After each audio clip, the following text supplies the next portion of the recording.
Hello. Good to see everybody here today. Welcome, welcome. Come on in, come on in. The water's fine. Don't worry. Hello and welcome to the Jaybe show on RBN Revolutionary Blackout Network. Today is Sunday, March 5th, 2023. I am your host, James Fauntleroy. So good to see all of you here today. I am here every single Sunday at 1 p.m. Eastern Standard Time on RBN. You can also catch me on Tuesdays. Yeah, that's right. Tuesday. Tuesday at 4 p.m. Eastern for RBN Live and the Savvy and JB show on Thursday at 6. I also have my own channel. If you guys didn't know, I also have the JB font channel. So if you guys would like to, you can go to my channel. If you guys want to get more perspective from me on there as well. It's also linked in the description as well. So that being said, thank you to all the members, patrons on Patreon, as well as anybody that sends me any type of mutual aid whatsoever. For without you guys, we would not be able to do this.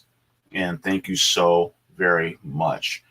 By the way, so that we can assist with paying our graphics designer, Aaron, we also have our Venmo and our Cash App, which is at Revolutionary Blackout. And then you guys can also go to Cash App $ Revolutionary Black Mutual Aid Forever. So that's what we have there. And as per usual, I'd like to say hello to everybody. Hello. Oh, by the way, I got my tea. It's so good. Perfect temperature too. Today is going to be a good day. So, as per usual, I'm going to say hello to everybody that's inside the chat. Good to see all of you here today.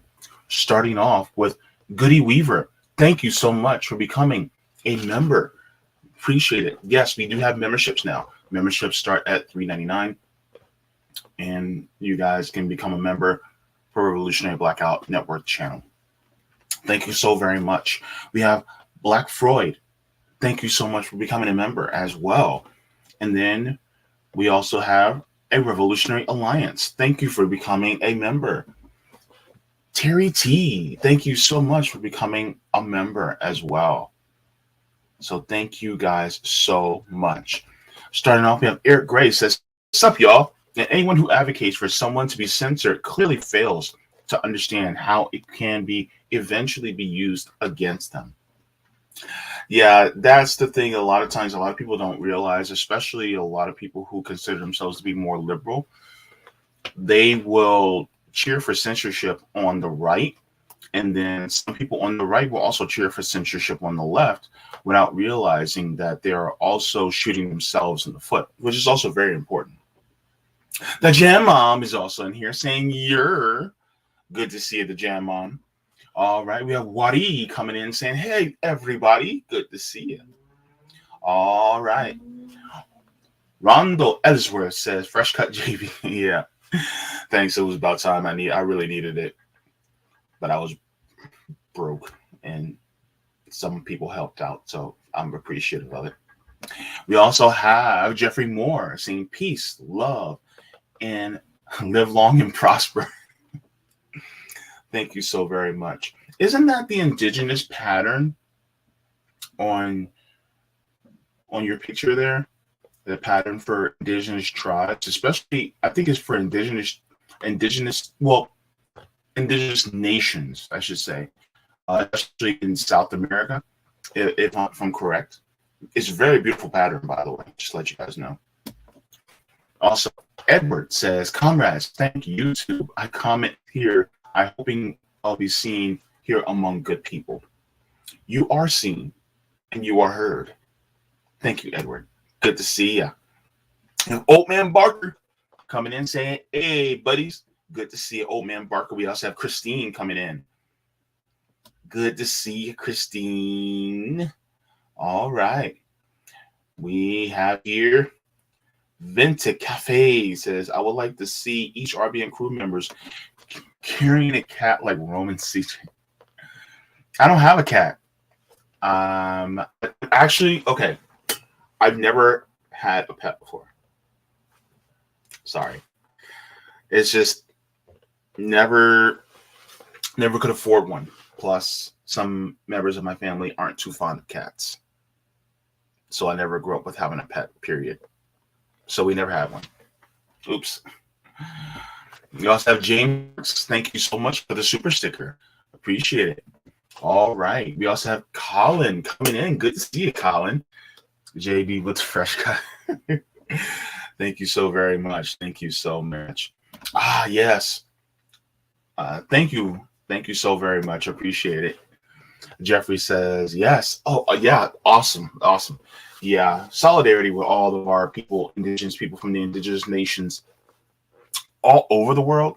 And a lot of times when we talk about indigenous people, I'm not just talking about indigenous people here in the Western continent. I'm talking about indigenous people in different places, like in Australia, right? You have indigenous people there.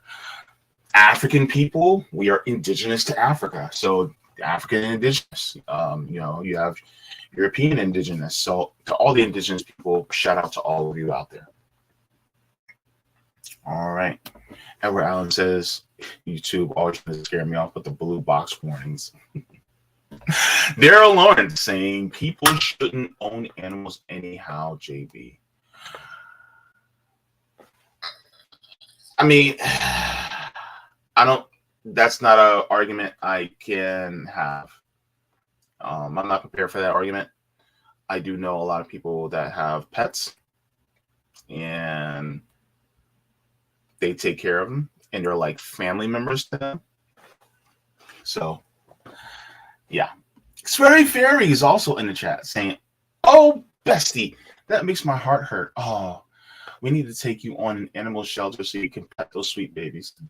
My brother has a dog. So I call the dog my furry nephew. Cute little Shih Tzu Chihuahua mix. He's about this long, about this tall, and he's loud. But he's lovable. Very, very lovable. Gamer for life saying, I'm drinking my first cup of coffee. Hey, gamer. All right. In three, we're going to take a sip. And 1, 2, 3. Cheers, comment. Oh, man. The Jam Mom saying, were you on the West Coast game? Oh, that'd be cool. I'm on the East Coast.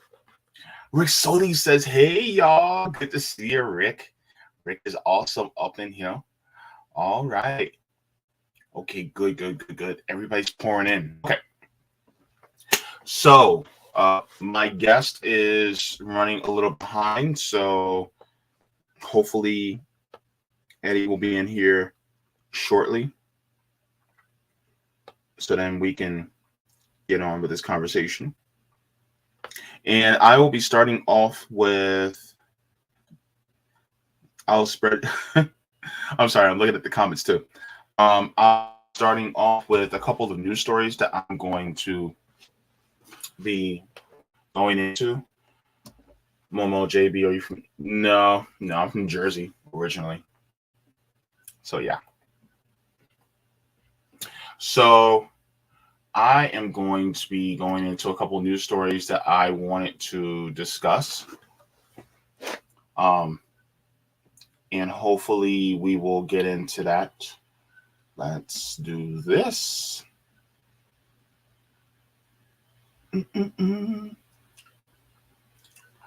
Ooh, in my house. Ooh, in my house. All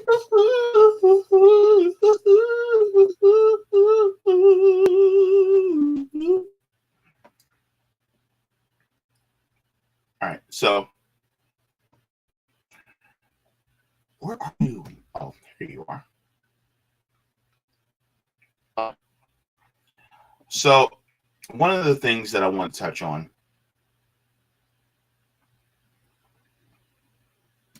Here we go. Boom. This is a story that came across my view, and I was just like, dear God, it's like, how far have we fallen?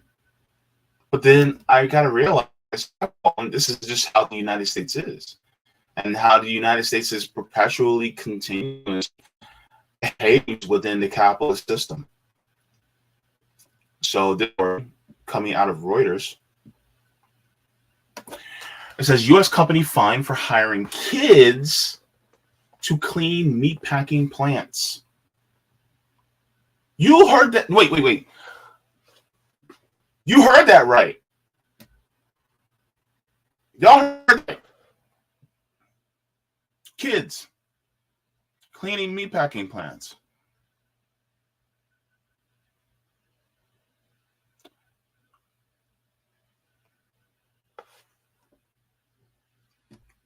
Video's cutting out. See, this is why I need a hard line. But kids are in meatpacking plants. This is wild.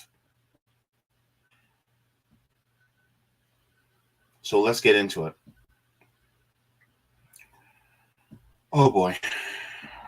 So it starts off with a major food safety sanitation company has paid $1.5 million in penalties for employing more teenagers and dangerous jobs in meatpacking plants in 8 states, the U.S. Department of Labor said on Friday.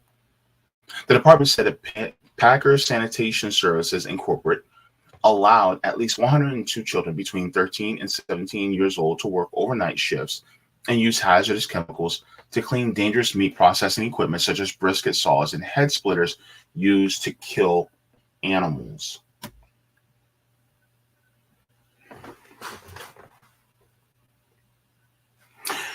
You know what's interesting? I got to say this. Back when I worked in fast food, there was a sign that said there's certain machines that we could not operate under the age of 18. There were sometimes like circular choppers and things like that. We couldn't do it. So we had to make certain things within certain products within that menu. Certain machines we were not allowed to use at all. We just couldn't. It was illegal under law, under the age of 18. So the rest of us that were 16, 17-year-olds, we couldn't do it. And yet in this country, you have kids, children. And people will be like, oh, they're teenagers. Kids, right? Cleaning meatpacking plants, cleaning these things. We weren't even allowed to clean the pieces to these machines when I was a kid. And yet now you have teenagers, kids cleaning meatpacking plants.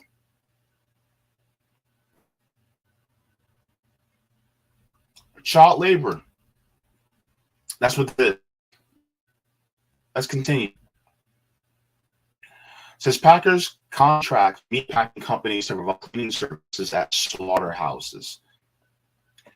Federal labor 18 from working in packing plants and minors from working in packing in the summer at 7 p.m. during the school year.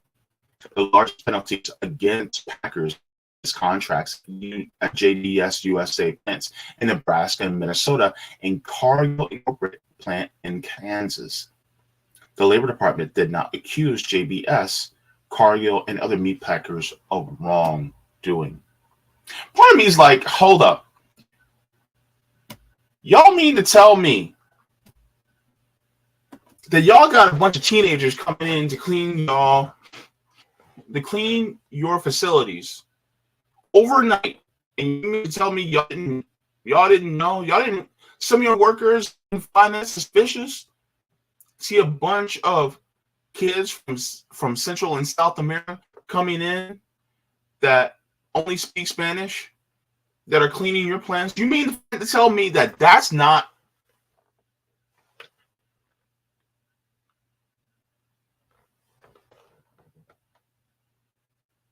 really? That is not suspicious. That's not that isn't that suspect? Like, for real.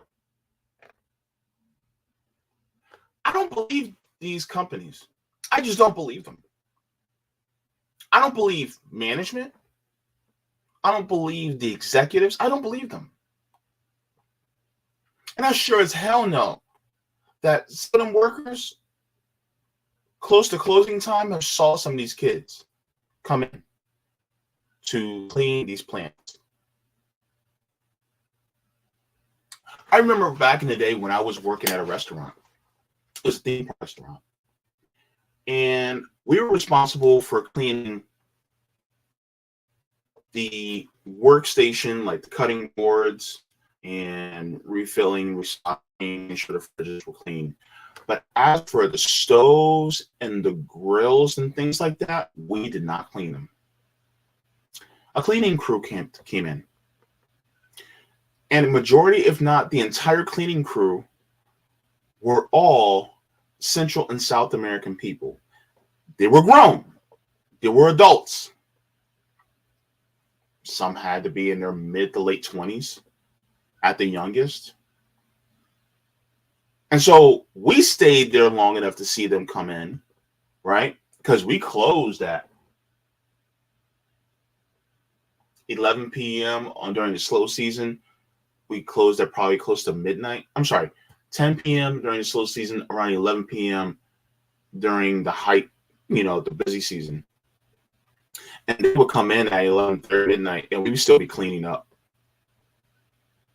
right before they can start their job. So to me, right, it seems far-fetched that some of the workers did not see these kids come in.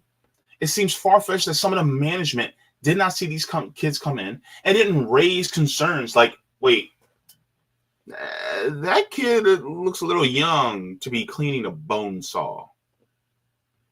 That kid seems a little young to be handling these harsh chemicals. So I'm pretty sure that some of these concerns were brought up to management and concerns were brought up to corporate. And so to say that JBS and Cargill didn't know, they weren't aware, I call BS. Yeah, that's what I do. Man, I'm telling you.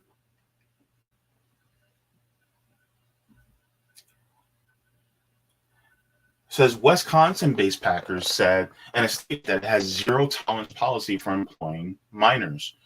The company said it conducted an audit of its workforce and hired a law firm to review its hiring practices after learning of the Labor Department's investigation.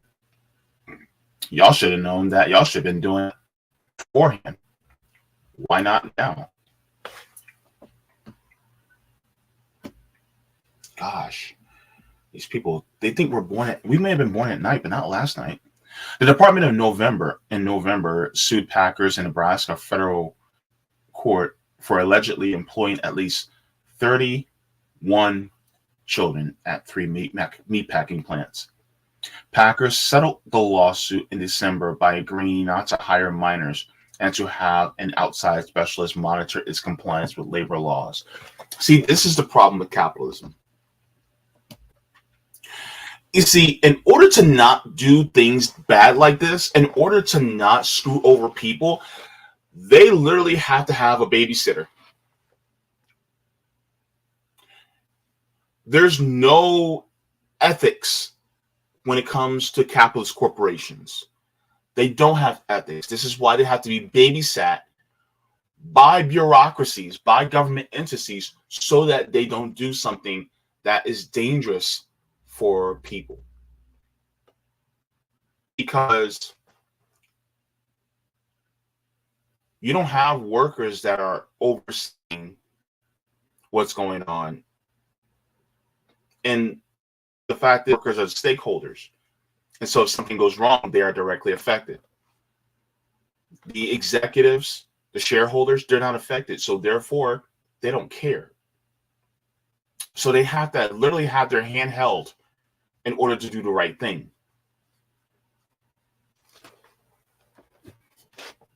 And people wonder, like, why are you a socialist? Well, look, this is why. This is why.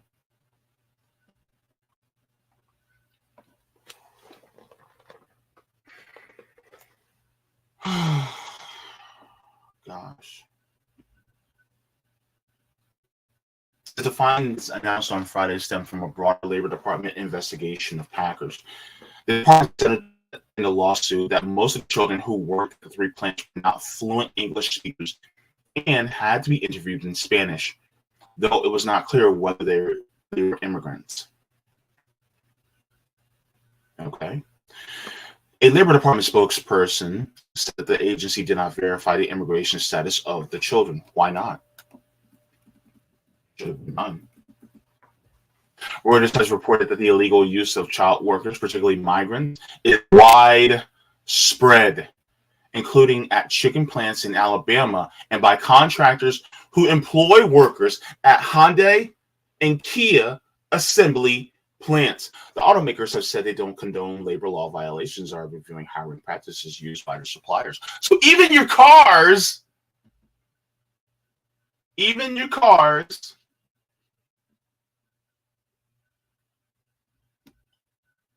are helped being assembled by child labor.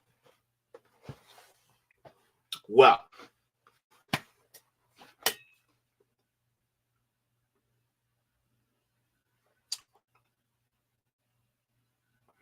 capitalism breeds innovation. This is innovation, child labor. Because last time I checked, we made that shit illegal decades ago. I mean, child labor is illegal or supposed to be illegal in this country, right?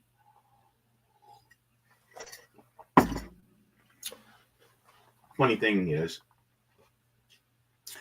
in order for things to be illegal, the legality of it must be enforced. And if you're not willing to enforce it, then is it really illegal?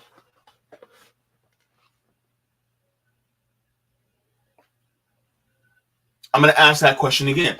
If it is not enforced, if the law is not enforced, does it mean the actions of these people are technically illegal? It is written on paper. It's in the constitutions, right? But is it truly illegal? It should be. But we don't see that now, do we?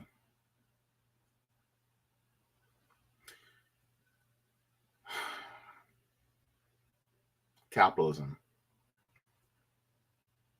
Whew. Man, I'm telling you, that's the way it is.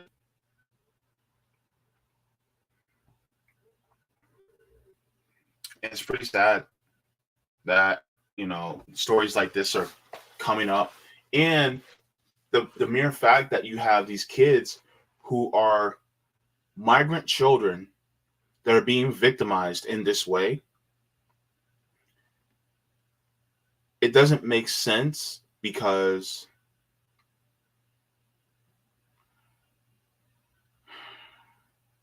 it doesn't make sense in a just and logical system. In an unjust, illogical, and unethical system, it makes perfect sense because who are they going to rise up against? Are they going to go on strike? Do they even have the wherewithal to go on strike? Some kids do, but the fear of actually doing that is even greater. Plus, they probably get stories about, oh, well, if you say anything, then we'll deport your family. you'll never see them again. It's slavery. That's what it is. Like, let's call it. Let's call it a thing. It's slavery. Like, what are we not going to call it that? And a lot of times people will try to wave it away and go, "Oh, well, no, this is just some bad corporatists." Like, no, this is pure capitalism. Look, here's the problem. A lot of times these corporations will do whatever the hell they can in order to extract as much resource out of workers as they possibly can. That's the name of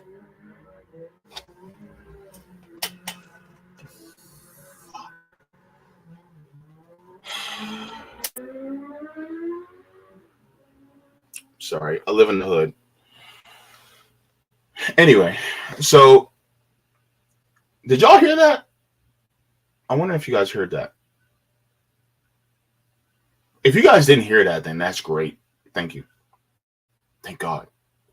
But anyways, so the problem with capitalism is that the capitalists try to extract as many resources as possible. That being said, people and environments be damned, right? And so in order to make sure that people don't die, what do governments have to do? Well, they have to take and they have to put a bridle on capitalism and kind of steer it, even though it run amok and it's wild. And a lot of times people will say, well, it's not just it's not capitalism, it's crony capitalism. And I'm like, it's capitalism still capitalism, nonetheless. It's a system that requires infinite growth on a planet with finite resources. And it will continuously go for that infinite growth no matter what. And whenever you put these bridles, these controls, these guardrails on it, what is it going to do? It's going to shed it as much as it possibly can because it does not like guardrails. Capitalism hates regulation. It does not like it. Even though that regulation is there to safeguard our lives and keep us from dying. It makes sure that we don't get cheated. But capitalism does not like it. This is why they will go to court in order to cheat you out of money. They will go to court to cheat you out of labor. Because that's how it works. And they do not care about your children. That's the thing that people need to get across their minds. I said it in a TikTok. Somebody was like, well, the goal, and I said the end goal of capitalism is slavery. People look at me like I'm crazy. But if we didn't have these regulatory laws in place, what do you think would happen? These regulatory laws weren't in place when my ancestors were considered chattel.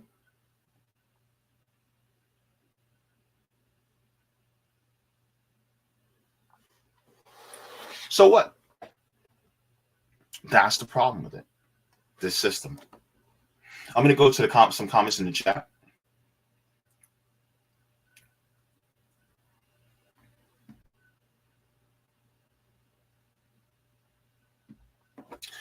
Gamer says, wow, fine for hiring kids.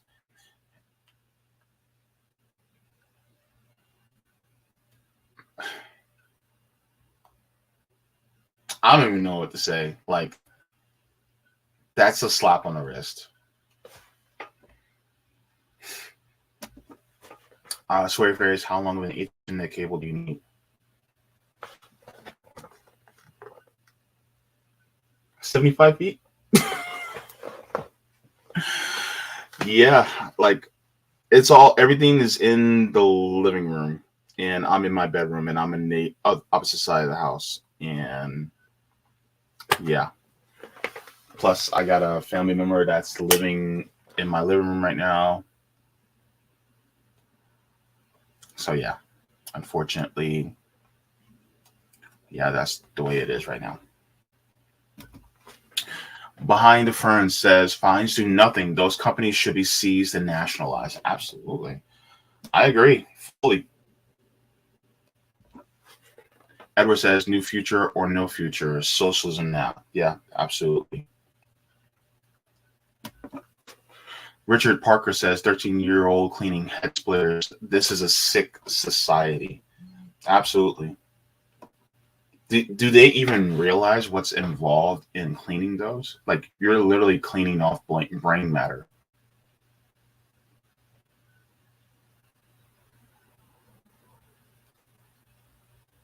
Like, like this is how deep it goes. You have little 13-year-olds cleaning off brain matter off of a head splitter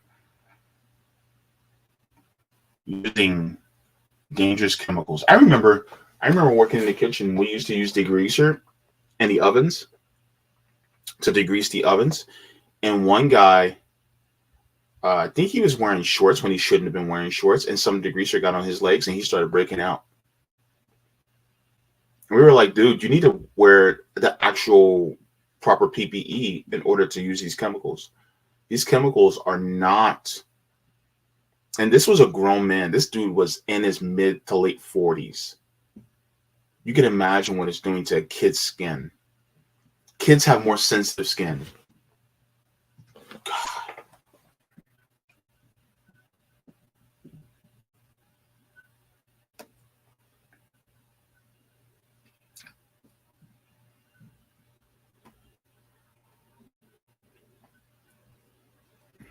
Mario Vargas. Mario Vargas says kids shouldn't have to work until they're 18. Capitalism loves exploiting people. Yeah, I think if I think beyond chores, then yeah, kids should not have to work at a traditional job unless they really want to, but that limit should be 16. Like I'm okay with kids, working at 16, but as long as, they have, you know, their rights, you know what I'm saying, adhered to. Also, if we're going to say that kids at 16 can't vote, then we shouldn't have taxes taken out from them at all. They should not have taxes taken out at all because taxation requires representation. But yeah, very says I'll take preying on poverty for $1,000. Yeah, fines definitely are not enough. Ever says capitalism dehumanizes. You don't have to be Chinese or Russian or even an adult. Marxist Saw says the people need an RBN and Midwestern Marx joint battery against corporate hegemony. That would be awesome. Oh, thank you. Thank you. I try. Rosoli says capitalism been exploiting us brown folks since 1492.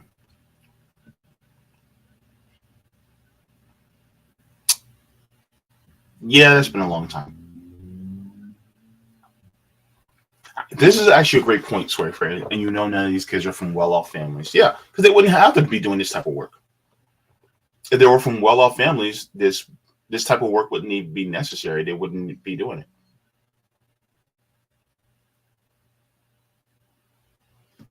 Screen Arts Media says this is a part of what they want to make America great again.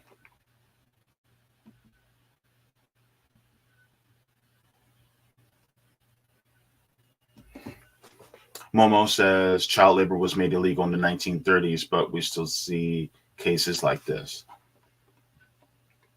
It's never going to stop, actually. Not until we change the system.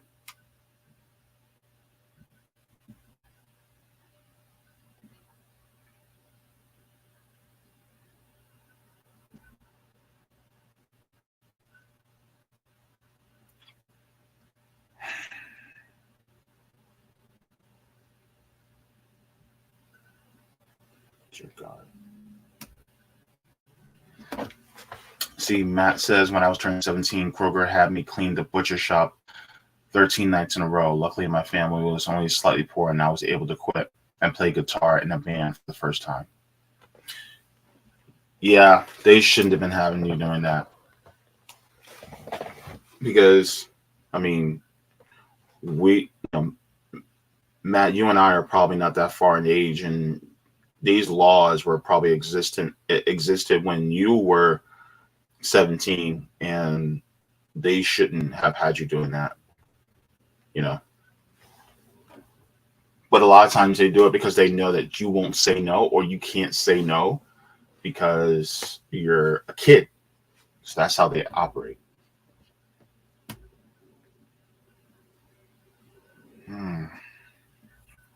Crazy, man, crazy.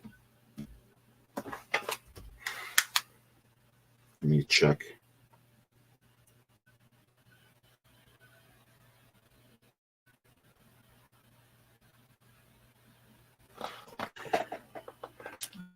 So I'm going to be going to another story.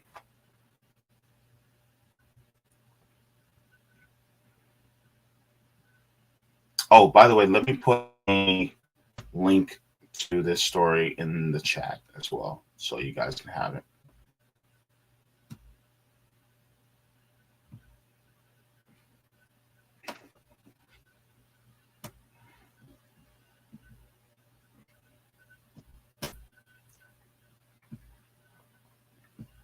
All right.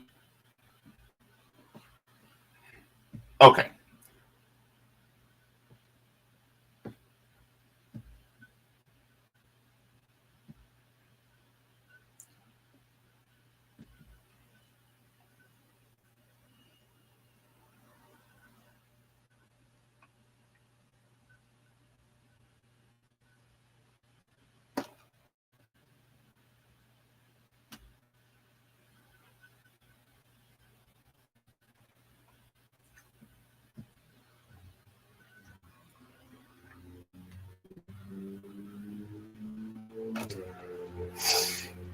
Now, of course, there is a lot of people who are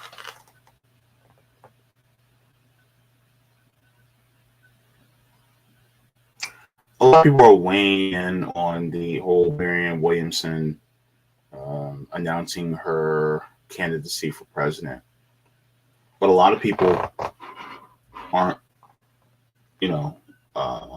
there's a lot of things that are going on that people haven't noticed, or the whole Marianne Williamson thing is taking a lot of attention. One of the first things that people aren't paying that much attention to is, for instance, the worker strike back launch. Nick from RBN was present there at the worker strike back, and I think he's going to be uploading his speech to RBN. So once that comes up, give that a listen. Nick threw down the gauntlet, and he did his damn thing. But another thing that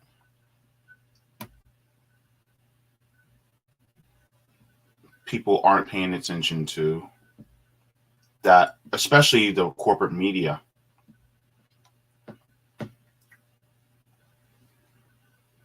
is a lot of people have been saying, well, Joe Biden, we were told constantly that we should move him to the left. We should move him left. And we've been told that constantly. And we were constantly told and berated for wanting to vote against Joe Biden. But this is going to be interesting. How in the world are we going to move him left when he goes to the right? Let's take a look. Liberal. By the way, shout out to Case Study QB for this video. He's doing the damn thing. Follow Case Study, by the way. You can follow Case Study QB on YouTube as well as Twitter. Liberal Democrats are angry, that may be an understatement, at President Biden for a decision that highlights a big internal party divide over crime. The president telling Senate Democrats yesterday, Thursday, that he will not use his veto pen if Congress votes to overturn a new Washington, D.C. crime law. The president's position is now a green light for other Senate Democrats and virtually guarantees the city law will be rescinded. Its provisions include reducing mandatory minimum sentences for some crimes. Now, D.C.'s mayor opposed that, but the city council had the votes to pass the measure anyway. Now, progressives say Biden, who is on the record as a supporter of D.C. statehood, should stand with the city council even if he disagrees with its policy decisions.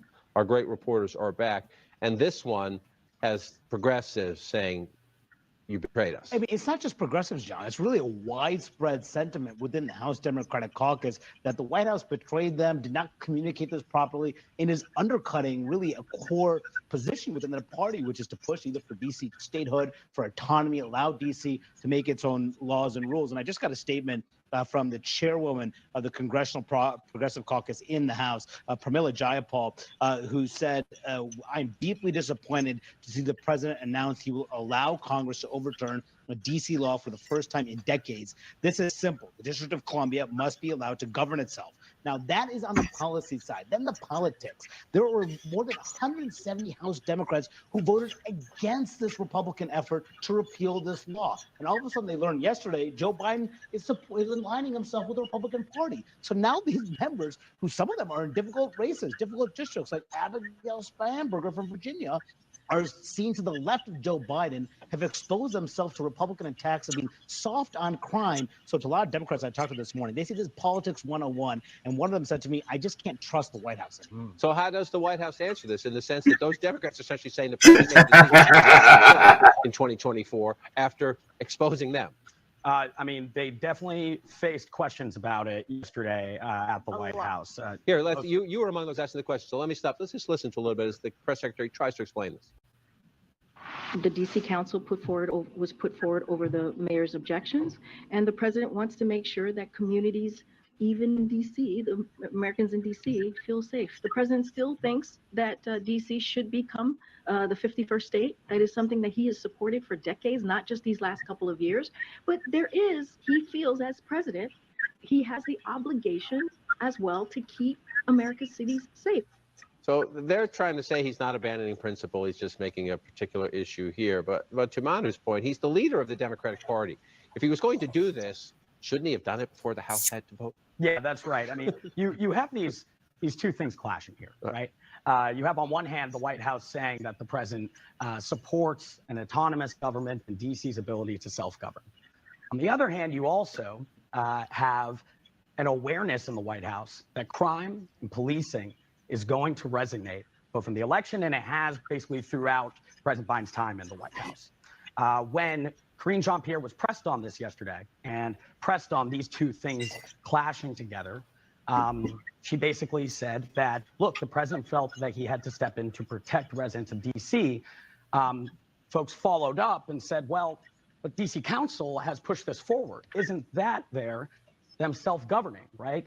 And look, this theme of anxiety in the White House over Republican attacks, over crime and policing, it really goes back the last 2 years. It's one of the reasons that you saw multiple speeches of the president going out and talking about making COVID funds available for police departments.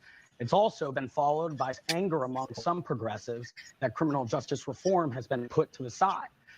Here yesterday, you saw it relevant once again in the briefing room. Let me posit a theory.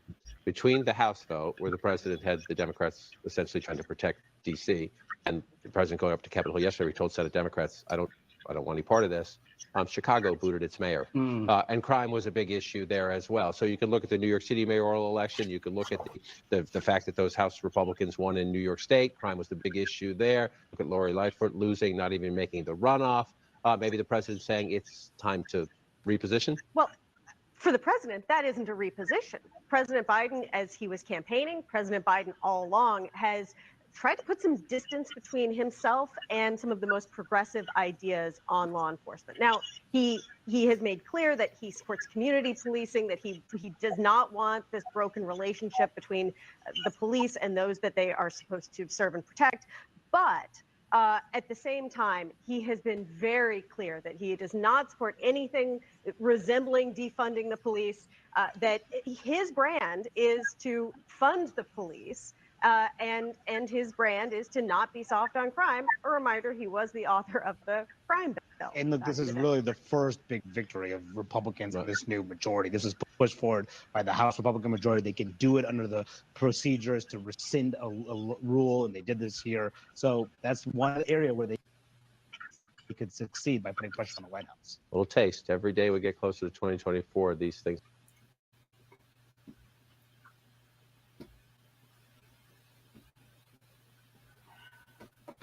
Yeah, so the surprise from people like Pramila Jayapal, it's like, oh, remember in Avengers Age of Ultron, when Pietro kept saying to Hawkeye, "Did not see that coming?" Like, like, hold up. Like, my thing is, like, y'all didn't see that coming. Oh my God, we're deeply disappointed. Really? Y'all didn't see him moving further right? Hold up. What did this lady say? The fact that those House Republicans won in New York State, crime was the big issue there. You can look at Lori Lightfoot losing, not even making the runoff, and saying it's time to reposition. Well, for the president, that isn't a reposition. For the president, that isn't a reposition. Why? Why isn't it a reposition? She goes further. President Biden, as he was campaigning, President Biden all along has tried to put some distance between himself and some of the most progressive ideas on law enforcement. Now, this is what he's been. Like, what is like for me, it's like Pramila Jayapal. What is the surprise here? Why are we perplexed? Why are we shocked? Why are we flummoxed at the fact that Joe Biden is more intense on policing? What?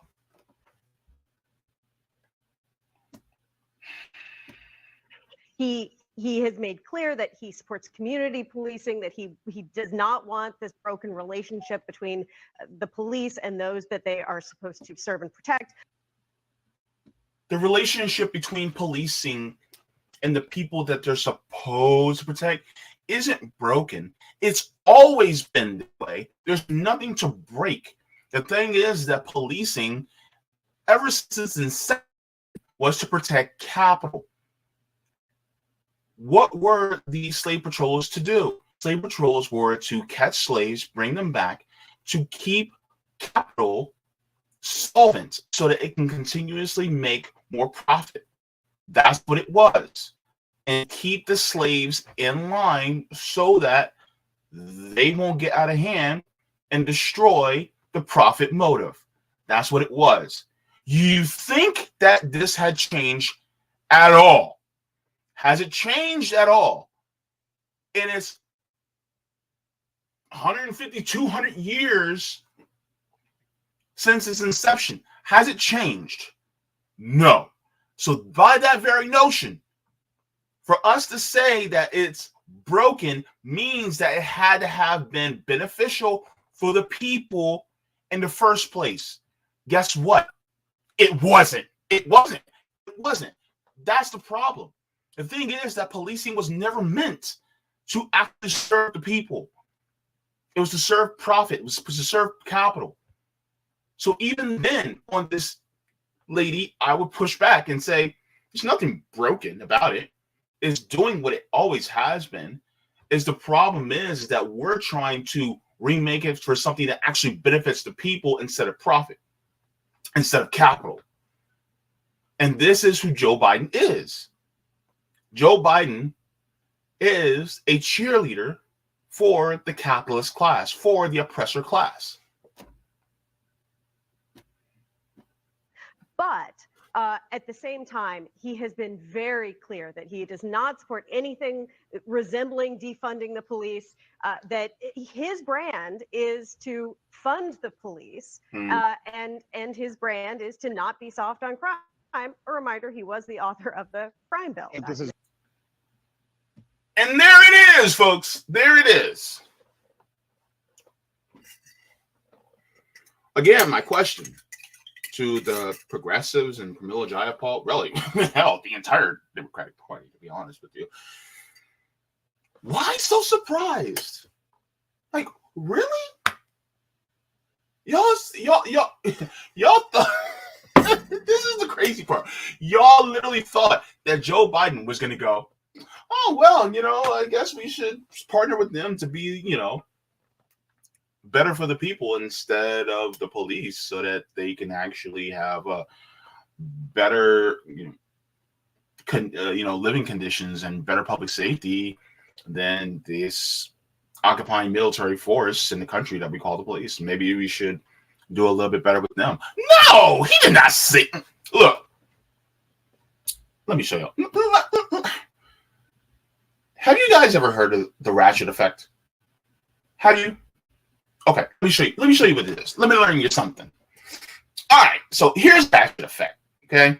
Let me blow this up for a second. Okay, it says the ratchet effect, how you are being duped by the fake two-party system.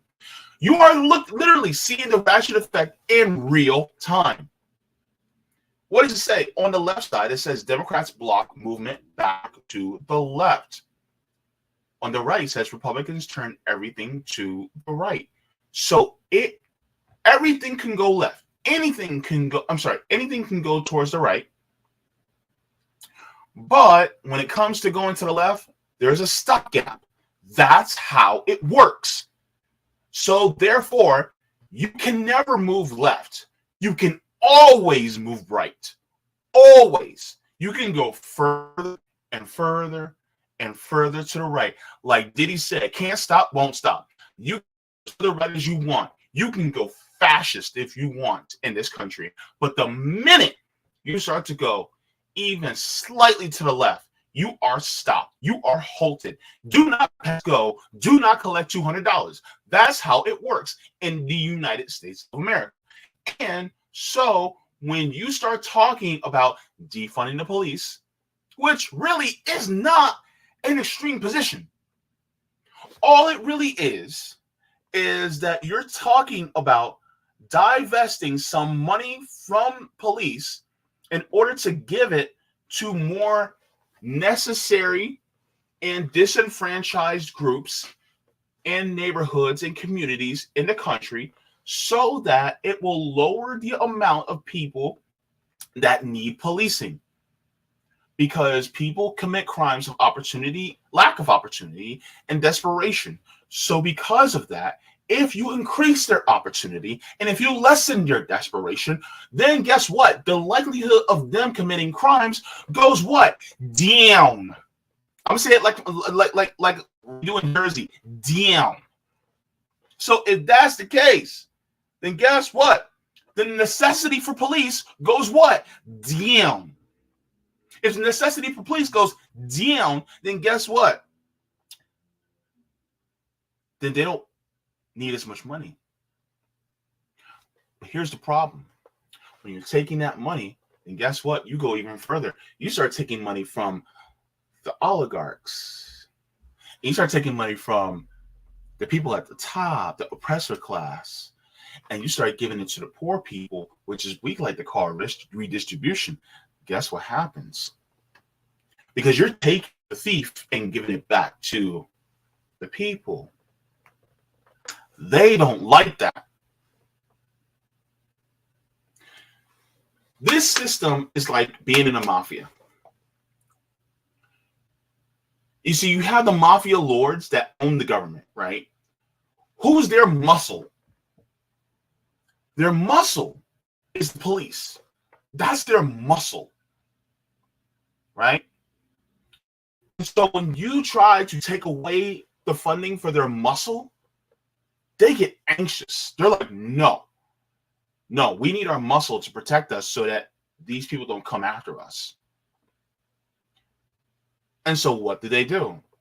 They get their lackeys to push for a continuous increase of policing. And so this is why it's possible for people like Ron DeSantis to exist in this country. Because guess what? The ratchet effect is in full effect. He can go as far right as he can. Meanwhile, by the way, there are a lot of bills that are being passed right now that are making being transgender illegal in this country.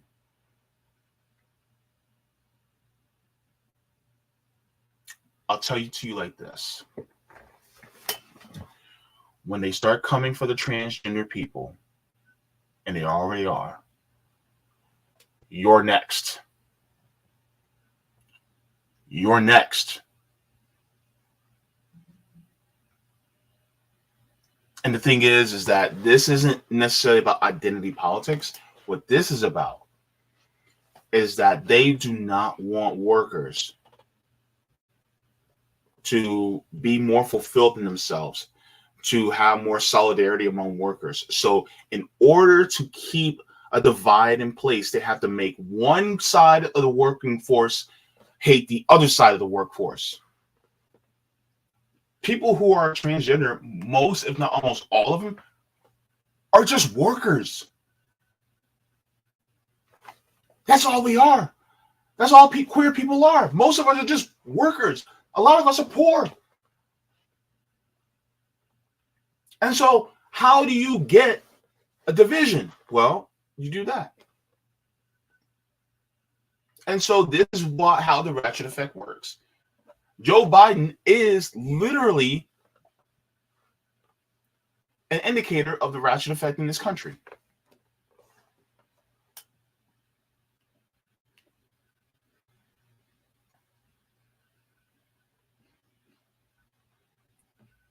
Let me show you. I'm going to show you something else. Like this is the ratchet effect in its stages before we even knew of the ratchet effect.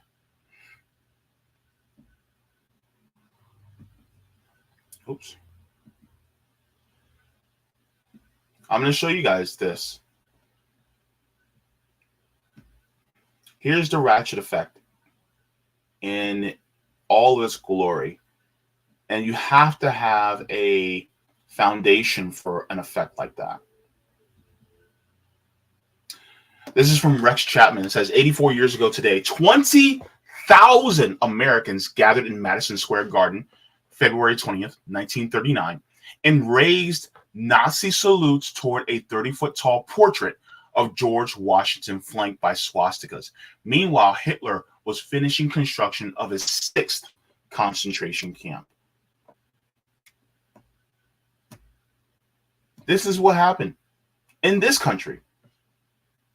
This is why the ratchet effect's in place.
undivided allegiance to the flag of the United States of America and the republic for which it stands, one nation, indivisible, with liberty and justice for all.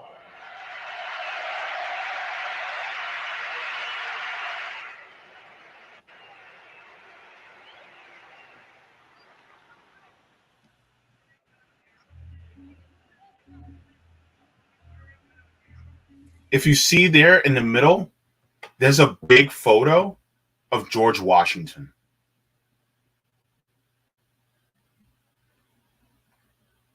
That is the United States of America. 20,000 people at Madison Square Garden. That's what it is.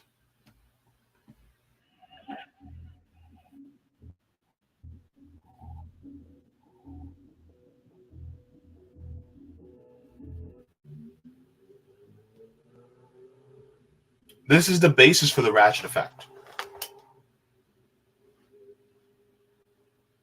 Never mind the fact that we actually had Operation Paperclip that happened where they actually took a bunch of Nazi scientists and people in the Nazi regime, brought them here in the United States and placed them strategically in different portions of our government, including NASA.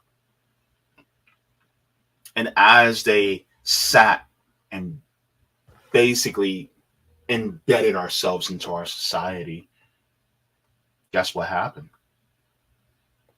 You don't think that they didn't have an influence in our government? Why do you think there are weapons going to the country that starts with a U and rhymes with propane? Unfortunately, I can't even say the name of the country. I can't even talk about it, the actual truth about what's going on from 2014 to now, and about 14,000 murders in that country, even though there's a proxy war going on, because we literally got a letter from YouTube saying that if we talk about it, then we get demonetized. So I really can't talk about it. So, yeah.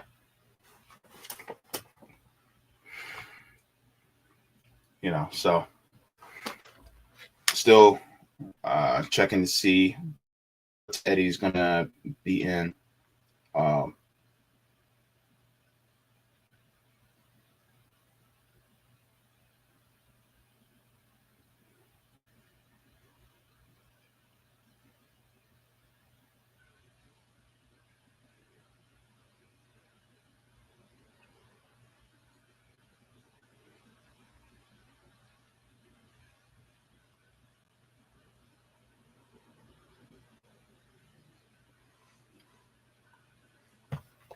Yeah, so yeah, come in, Eddie. I've been waiting for you. But yeah, so as far as the ratchet effect is concerned, this is why this is a dangerous precedent, right? And so when people talk about Biden wanting to side with the Republicans, right? This is nothing new, right? Who did Joe Biden eulogize? His name was Strom Thurmond. He was a white supremacist, out and out white supremacist. And Joe Biden was buddy with him. There are a lot of people who are saying Joe Biden's actually to the right of Reagan. Like, the hell? And you mean to tell me that a lot of people are going to sit here and say that they are disappointed in Joe Biden?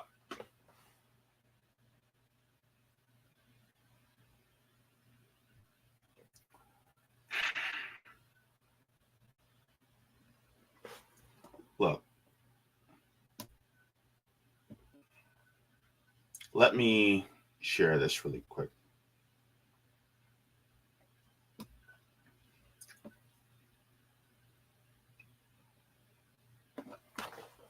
Hey, when you're ready, just give me a thumbs up. Okay. All right. My guest is finally here. Hey, sorry I'm late. Nah, it's all good. Sometimes, things get lost in translation. So it's good to see you anyway. For sure. Thanks for the invite. Yeah, definitely. So one of the things that, of course, you've been watching, but I was talking about what happened with Joe Biden, how he's really supporting the Republicans. And a lot of people are, a lot of the Democrats are in shock. And I'm like, what is there to be shocked about? Like, this is him. Like, have they never, have they met the guy? It's And kind of I just wanted, sorry, go ahead. I just wanted your Marxist analysis of this entire situation. And I also have one of the articles, too, that I can get into. for sure. Thank you. Yeah, I mean, it's wild. Like you said, right before I hopped on the show, Joe Biden gave the eulogy at Strom Thurmond's funeral. Like, this is not somebody who's been, I mean, what people should do if they still think Joe Biden is the lesser of two evils or whatever is go back and watch the speeches Joe Biden was giving to Congress when he was arguing for these new crime laws, like the 3 strikes you're outlaw, harsher prison sentences, more strict incarceration rates and longer incarceration sentences for nonviolent drug offenders. And the way he's talking about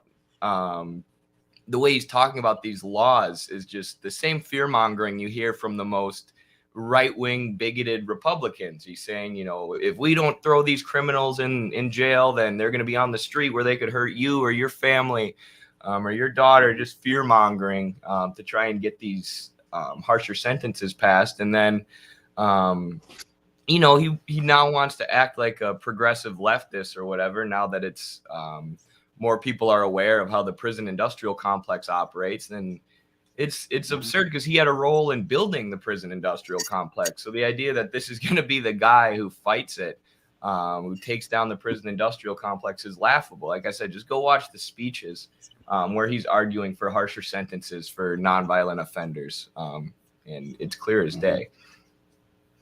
Yeah, and so I have the article here as well. This article is out of the AP. It says Biden willing to sign effort to block new DC crime laws. And it begins, it says, as President Joe Biden said Thursday, he's willing to sign a Republican-sponsored resolution blocking the new District of Columbia laws that would overhaul how the nation's capital prosecutes and punishes crime. In doing so, the president will be allowing Congress to nullify the city's laws for the first in more than 3 decades.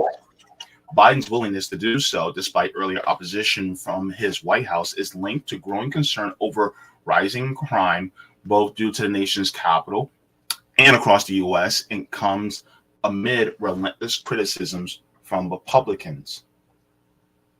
And so the district lacks the same rights that states have to make and amend laws, while Congress has allowed the city's residents some powers of home rule. It has retained veto powers over district government actions. District residents also do not have voting members in Congress. So basically, they're trying to have new laws that are a little bit more lax as far as their intensity regarding laws. And we all know that, Washington, D.C. is basically a black city. Like, let's be real. And so, I mean, the mere fact that, you have this going on in Washington, D.C., and now they want to continuously keep these intense crime laws. You have people in Congress that are looking at Joe Biden like, what in the world are you doing? We're just like, how's that moving Biden to the left? So, Right. That's the way. Right. Biden's protecting the prison industrial complex that he helped build, the legal system that functions as a dictatorship of capital that he was instrumental in, building the foundation for. Like I said, in his early years in Congress there, it's so funny how the Democrats always cave to the Republicans on like the worst stuff. You know, the Republicans are saying don't send, or a lot of Republicans are now saying, you know, let's not fund this proxy war in Ukraine. Some of them, I know it's just rhetoric from the Republican politicians. They don't actually care about working people, but they're saying, you know, use the money we're sending to Ukraine on working people. And the Democrats like, no, you Republicans are crazy. But then when the Republicans are like, okay, we need to be tougher on crime. You know, we need to boost the prison industrial complex. The Democrats are like, oh, fine. Okay, we'll give you a little bit. You know, we'll do harsher sentences or whatever. So they cave to the Republicans on the areas where the Republicans seem to be the worst. And yeah, it's like you said, it shows how laughable this idea that we're going to be able to push Biden left is. He is, you know, the establishment. He's ingrained with the Democratic political establishment. He's part of this group of politicians who serve finance capital, leading the war effort against Russia and Ukraine that's sending so many people to their deaths and wasting so many resources. So, I mean, I'm honestly not surprised to see this. It's in Joe Biden's history. I mean, the only way you'd be surprised by this, I think, is if you've been fooled by MSNBC and the boutique leftists, as our friends at RBN say, who you know, portray Biden as being some progressive, when it's simply, if you look at his record, it's just not the case. Yeah, definitely. So one of the reasons why I wanted to bring you on is because I saw your call to action on YouTube, and I was just like, oh, snap. Okay. So, of course, everybody knows that you're part of Midwestern Marx Institute, and they have been receiving some major censorship as of late. I think you guys have done 7 different TikToks accounts, and they've all been taken down by TikTok. If you can talk about that and explain to us what happened. For sure. I definitely appreciate you reaching out and giving us your platform to talk about it. Because, yeah, I just wanted to somehow get the word out there, because, you know, we take it on the chin being censored because it's happened so many times, and we recognize as revolutionary socialists this is going to happen. We're going to get censored from time to time, but it's still infuriating, you know, to just be censored when your message is reaching so many people on the most popular social media app in America, you know, which is what TikTok is right now, and they could just wipe it out, destroyed, you know, hours and hours of our work, of our content. So, yeah, this is the 7th account that we've had permanently banned. We appealed a couple of the bans, the ones that they would allow us to appeal, and TikTok manually reviewed it and their decision and chose to keep our accounts down. So the longer we've been going, the more quickly it's been happening. So the first account that we had 375,000 followers. Yeah, that's why it's so frustrating that they took this away. It was a great platform for reaching people. And people are hungry for the, you know, revolutionary message, you can tell, which is why they have to censor us. But we had 375, and then the next one had 120,000. We had like 3 other accounts with 20,000 followers. And then this recent one, we posted like 2 videos, and they immediately started blowing up. People started sharing them, liking them, and our account got banned. We appealed it. TikTok reviewed it and kept it down. Now, what's interesting is that Mint Press News, who's a really good independent outlet, Alan McLeod is one of their journalists who does really good work for them. They published an article and did some investigative reporting, finding that a bunch of, oh, here you go. Yeah, there's the article. TikTok, their content managers are a bunch of former national security agents and literal NATO operatives. And similar thing with Twitter, as this article points out. But this means that the people manually reviewing our content and deciding whether to keep it up or put it back up or keep it down are literal NATO operatives who probably open our account and see us talking about the proxy war in Ukraine, see us criticizing NATO and calling them what they are, an imperialist apparatus that serves Western finance capital. And, that's why they shut us down. I mean, that's the only answer we really have. That, and then there are a whole bunch of Dem Talk creators is what they call themselves. So Democratic TikTok, whole bunch of those liberal content creators who mass reported us and told their fans to mass report us, just a handful. But that did not help either. So yeah, targeted campaign to silence our TikTok. It's what we've been dealing with. Yeah.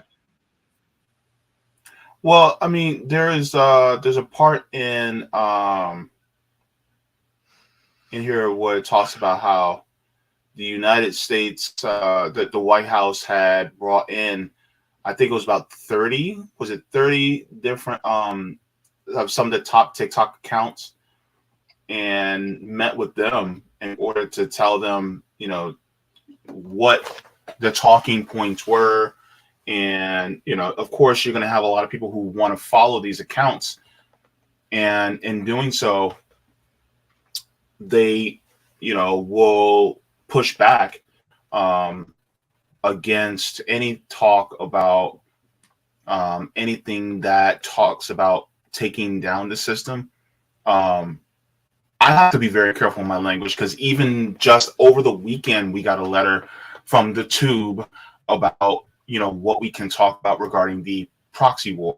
So even still, like, we have to be very careful, even just on this platform. But I was talking to some of my comrades at RBN because we want to reestablish our TikTok account. And I used Midwestern Marxists as an example, as if we revamp our TikTok account, it will get taken down. We can be as very careful and measured as possible, use clean language, everything, but they still will take it down, because you're challenging the imperial core, you're challenging NATO, you're challenging the oppressor class, and their fight for U.S. hegemony, for Western hegemony within this world. So that's one of the reasons why we have to be very careful, and we have to realize that they are going to come after us, because despite what a lot of people think, Twitter is not on and popping like it used to be. It's TikTok now, and that's what the kids are watching. And so how do you affect the future? You go where the kids are. I believe the children are our future.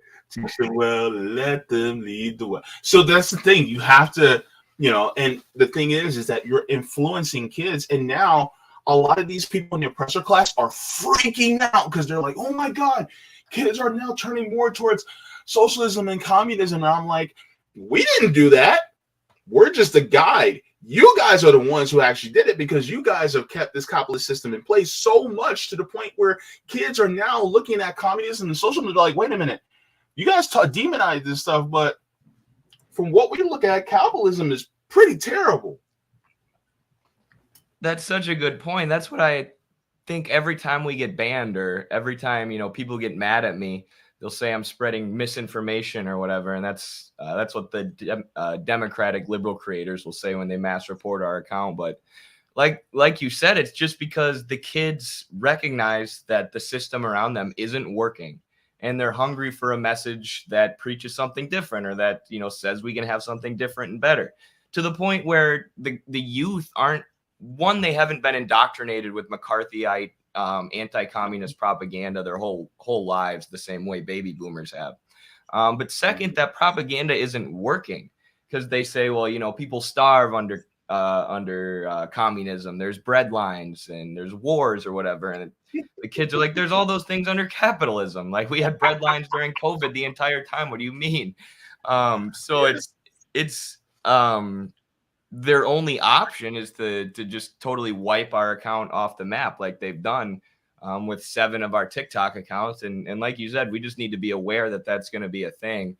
A couple other interesting things that are mentioned in the Mint Press news article. For one, TikTok wiped out 37 or 30,000 accounts, I believe was the number, for Russian misinformation or Russian propaganda, which, we've learned can mean pretty much anything. There was an article from the New York Post the other day called "Left-Wing Think Tank Responsible for Thousands of Fake Russia Stories." And it was basically just it was a liberal think tank made up of folks like Bill Kristol and John Podesta, and a bunch of people close to the Clintons and Obama, who were communicating with Twitter and identifying any account that was critical of NATO, identifying any account that was calling out the U.S. proxy war in Ukraine, and calling them Russian bots, Russian propagandists, Russian misinformation. And they were working together with Twitter to get them to wipe out a bunch of accounts. And eventually Twitter said, no, the accounts you're giving us aren't even Russian misinformation. We're not just going to wipe out any accounts you want. But TikTok went right along with what NATO wanted. TikTok just wiped all these accounts off the face of the map, which was the face of the earth, which was probably the first time our account got banned. And then since then, NATO has sunk their hooks into TikTok as much as they can. But we're seeing this everywhere. We're seeing a concerted effort by think tanks and political actors and social media oligarchs, or really more an effort by the finance capitalists and the NGOs they control to control social media and control the algorithm and control what kids are seeing. So this is just another aspect of that. Yeah. It says here, who works on TikTok's trust and safety policy, is also an ex-NATO man. Copeland previously worked as a desk officer for NATO, as well as for the Department of Defense. Between 2011 and 2021, he also worked for U.S. contractor Development Alternatives Incorporated, DAI, spending much of that time in Afghanistan. The DAI has long been accused of being a CIA front group, perhaps with some justification. In 2009, for example, DAI agent Alec Gross was arrested in Cuba and sentenced to 15 years in prison for spying, espionage, and his part in efforts to destabilize the government. So these are the type of people who are literally working for TikTok. And the thing is that, and a lot of times, there's this thing that a lot of people are saying that, oh, well, we got to be careful on TikTok because on TikTok, the Chinese own TikTok, and they're talking about how, we got to be careful because of China, and it's like all this anti-China rhetoric, and it's like, wait, TikTok isn't even owned by China. That's the crazy part. Like, wait, what are you talking about? Right. TikTok is owned by Oracle, I think it is. Yeah, and that was something that the U.S. government made them do. Like, I think TikTok in China is still owned by the Chinese company ByteDance, but then the U.S. said we're going to ban the app unless you hand over management of all your servers to this company in Texas, Oracle. So like you said, it's not even owned by China, and people accuse China's government of being authoritarian and banning free speech or censoring free speech. That's exactly what our government is doing. Our government forced TikTok to hand the management of their own company over to an American company so that NATO operatives could censor content because people like us were blowing up. So, it's everything the U.S. Accuses China of doing. It always tends to be projection, something that we're actually doing in reality. Mm-hmm. Yeah, this is the article that you sent me from the New York Post. Says left-wing think tank responsible for thousands of fake Russia stories, the new Twitter files. Yeah, this was covered. I believe Jimmy Dore and Gray Zone and all them covered this too, but obviously it was in the mainstream outlet, the New York Post. I mean, they call it, a left-wing think tank, but like I said, it's Democratic Party higher-ups along with Bill Kristol, who is one of the leading architects and propagandists for the Iraq War. And they were working directly with Twitter. Hamilton 68 dashboard was the name of this list of Russian bot accounts that they put out. But Twitter started, the people who work at Twitter started saying, well, we can't just start banning people en masse. And also, there's no evidence that any of these accounts are Russian bots. Like, you just made that up about accounts that you don't like. accounts that are critical of the proxy war. So Twitter, or some people at Twitter, smelled what was going on and kind of put a stop to it. And now all this information has been leaked. It's all been released to the public, so we can see that this government, State Department connected think tank, finance capital connected think tank, was pressuring Twitter to censor people by lying about those people, claiming those people were bots.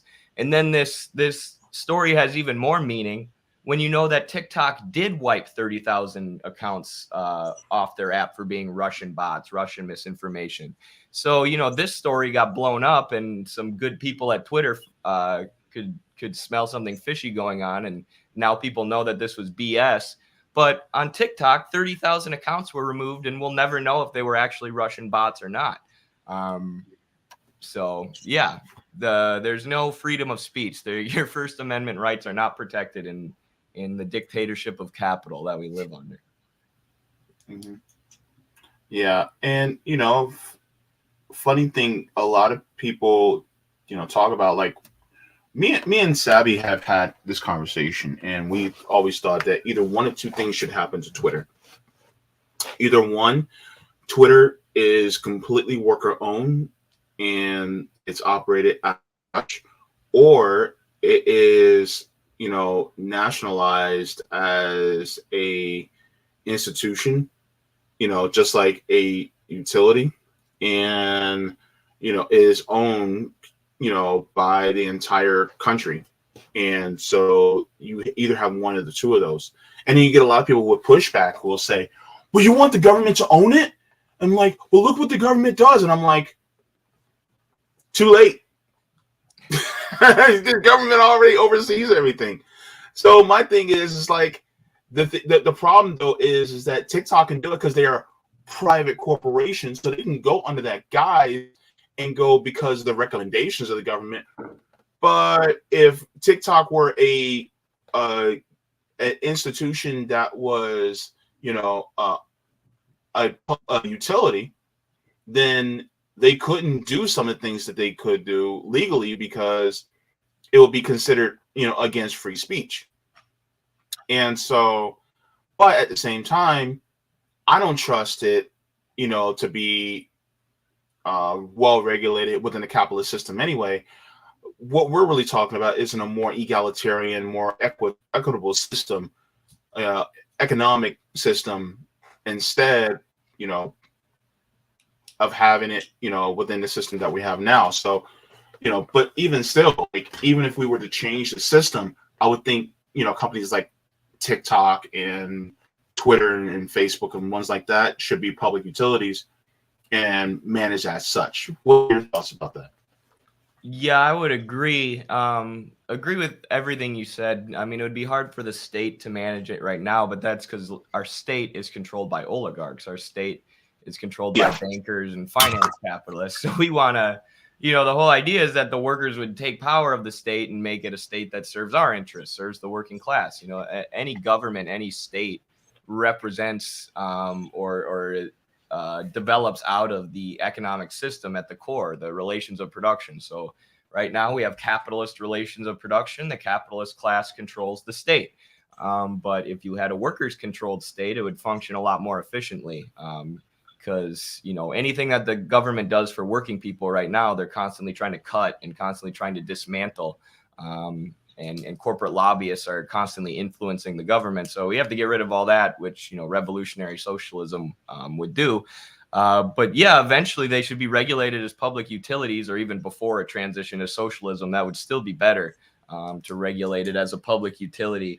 Because it's so weird how people, especially like conservatives in this country, claim to support freedom of speech. And that's their big thing, the First Amendment. Freedom of speech. We can't have socialism because then the government would infringe on my freedom of speech.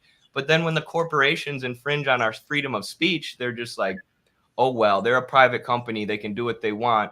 It's like, okay, so this handful of private companies owns everything and they can censor everybody they want because they're private. Like, how is that any worse or any better than government censorship? It's like, as long as it's something that the government isn't doing, these libertarians or right-wingers are okay with it. They're fine with it. 2 thumbs up to corporate censorship. And It's like that should be considered bad too. I mean, that should almost be considered worse if the capitalists are censoring our speech based on what's in their interests. So yeah, it needs to be regulated and way more transparent. Like, so many decisions are being made behind the scenes.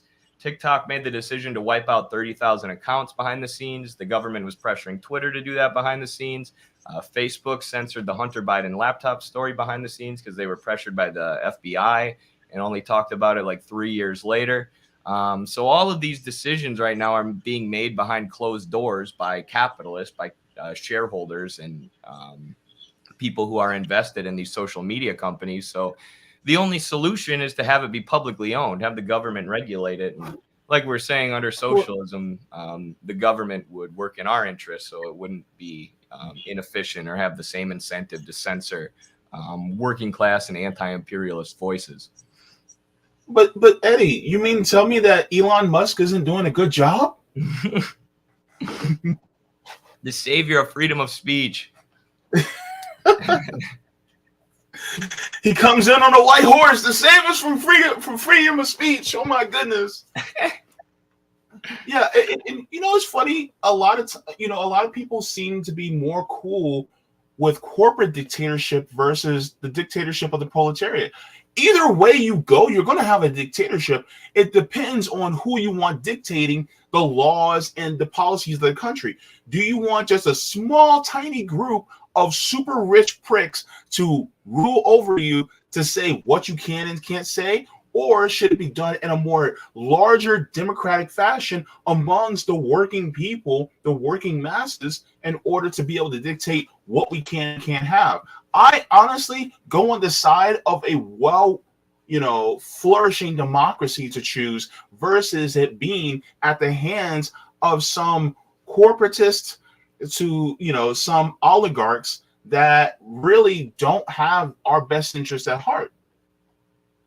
Absolutely. I mean, the word Carlos has a good way of breaking this down. My partner who runs Midwestern Marks with me, website partner. He has a good way of breaking it down where he basically says, he goes through the etymology, the origins of the word dictator, and it just basically means who owns the power, who has the public power. So we consider a dictator to be, an authoritarian leader who does all these horrible things, human rights abuses. But originally, the word just means who has state power. And as Engels lays out in his very, very short work that everybody should read, it's like less than 3 pages, called On Authority. There's always going to be an economic class who has state power. There's always going to be someone who's in control of that government state apparatus. It's just a question of, like you said, is it a handful of finance capitalists who control that state apparatus, a handful of bankers and imperialists, or is it the masses of the working people? Right? You have this minority class of capitalists who make up a tiny, tiny minority of society based on the fact that they own the majority of the means of production. And then you have this vast class of workers, the masses. So do you want the masses of society, the majority of society to decide what happens? Or do you want this tiny people who are in a special group because they're rich and because they own every factor of production in the country? Like, of course, people would want the democracy, but they hear the word dictatorship of the proletariat or hear the word dictator. And it scares them. But, there is no democracy without a dictatorship of the proletariat. Because if you try and just move towards democracy, the capitalists will use the state authority to crush you. They'll crush the revolution using violence, using the police, using the military, whatever else. So if we don't seize that state apparatus, if we don't seize the authority and use it to build a democracy, they're going to use the authority to crush democracy. Mm-hmm. Sounds kind of different than some people who are now running for president, wanting us to stay within the system, and all you got to do is just stay within these lines, and then once we stay within that system, then we can actually change things. And it's just like, no, I don't want capitalism with free healthcare, because guess what? It's no longer going to be free in about 20-30 years. It's just like, I don't want capitalism with more mass transit, because guess what? It's going to get privatized in about 20-30 years. I don't want capitalism with, I don't want bridled capitalism within these confines, because like I said earlier, capitalism shakes off these bridles as much as it possibly can. And it's going to try to revert back to its original form. Look, Eddie, I know you're Gen Z and you're younger, but there was a show back in the day called Dragon Ball Z. Rome will love this because Rome is a Dragon Ball Z lover. But anyways, there was an enemy in Dragon Ball Z called Majin Buu, right? And Majin Buu was the... It's not Dragon Ball, but... I see you. But Majin Buu was the most dangerous when he got back to his original form, Kid Buu, right? What made him less dangerous was the fact that when he absorbed all the other Kais, Supreme Kais, then he became less dangerous, less potent, as it were. Take Kid Buu and replace it with capitalism. When capitalism absorbs some of the policies that are more worker-centric, then it becomes less dangerous. It becomes less lethal. So then that's when you start having the 8-hour workday. That's when you start having child labor laws. That's just when you start having more regulations to make sure that the products that we have don't kill us. So it makes capitalism dangerous. But what does it do? It extracts these things out of itself to revert itself back to its original form, which is, ta-da, slavery. And a lot of people don't realize it. But the thing is it's like, why do you have these lawsuits against these companies? Because they're literally a lawsuit for a company that is doing these horrible things to the consumers is literally capitalism in itself trying to shake off any type of worker protections. Because worker protections and worker-centered policies are inherently tied to more to the proletariat, meaning workers owning the means of production versus having a small capitalist class owning the means of production. Absolutely. That's a great way of putting it. I like the analogy there with Dragon Ball. I should have brought my Goku shirt today.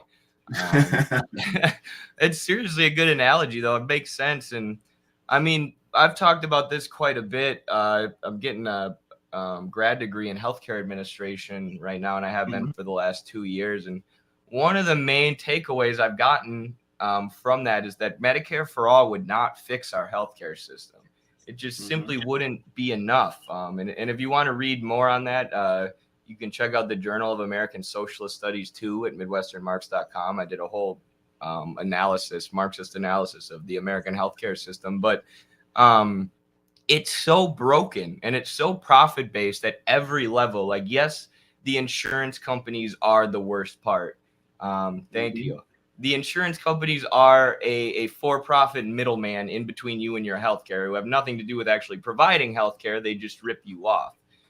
But that doesn't mean that that's the only part of the system that's flawed. The providers are for-profit and profit-driven over being motivated by having healthy patients, providing the best healthcare. They're motivated by money. The companies who own the ambulances, the companies who sell the diagnostic equipment, the information technology, the pharmaceutical companies, all of these functions in healthcare, all of these entities in healthcare are for profit, and they're owned by the same people. They're connected. They've merged into these conglomerates or these hospital systems, which are all owned by Vanguard, BlackRock, and other giant investment groups on Wall Street. So it's the same people dominating every function in healthcare and using it to rip people off. And part of the reason that insurance companies have to pay, or why insurance premiums are so high, is because the price of healthcare goods are so high, which is because the providers are for profit. Like I said, it's not just the insurance companies. So not only do I disagree with the strategy of, voting for Marianne Williamson and hoping that she delivers us Medicare for all, even though I'm sure she's better than all the other candidates. But even if we did get Medicare for all, even if AOC and these Justice Democrats actually did fight for us in Congress and got Medicare for all, that would be a Band-Aid on the system, which it would immediately start trying to rip off of itself, because that's how capitalism works, like Jaybe explained. And then the system would still be broken. Like, for example, we would have publicly funded healthcare. The public sector, the government would replace those insurance companies, that middleman. But the for-profit providers and the pharmaceutical companies could still jack up the prices of all their commodities. They could still rip people off for those commodities to maximize their own profit. So that would just leave the government to pay for it then, which would cause taxes to go up. And then Republicans would be like, oh, look how inefficient government healthcare is. We need to get rid of it. We need to get rid of it. We need to privatize. And they would make Medicare for all out to be less effective than it actually is. And don't get me wrong, I would love Medicare for all. Medicare for all would change my life, my personal life, and the lives of a lot of people who I know. And if we have the chance to fight for Medicare for all and get it through, then we're going to get it through. And honestly, if Marianne Williamson is the Democratic nominee in 2024 and she's the only one advocating for Medicare for all, or if she runs as an independent or whatever, I will go out and vote for her for sure, because Medicare for all would change lives. But my point is that it doesn't fix what's wrong with the system at its core. What's wrong with the structure of the system, which is the fact that it's privately owned, it's based on profit, and it's commodified. The healthcare system is based on a payment model called fee for service, meaning the more services, the more units that they sell you, the more healthcare they sell you, the more money they make. So then their incentive is to sell as much as possible for as expensive as possible, even if that's not what's best for the patient, even if that's not best for patient populations. So we need to attack the system at its core, attack capitalism at its foundations, as Lenin would say, if we're going to reveal to people what's actually wrong with the system and move to something better. These reformist half measures just aren't going to do it. Yeah, and one of the things that a lot of people don't really take into account is, I know I'm such a nerd, but there was once a movie called Star Wars Episode 3: Revenge of the Sith. See, my nerdiness is coming out, but it's whatever. I love it. And there was a part in the movie when Mace Windu had just got finished fighting Darth Sidious, aka Emperor Palpatine. Well, Chancellor Palpatine at the time. And Anakin Skywalker standing there between them.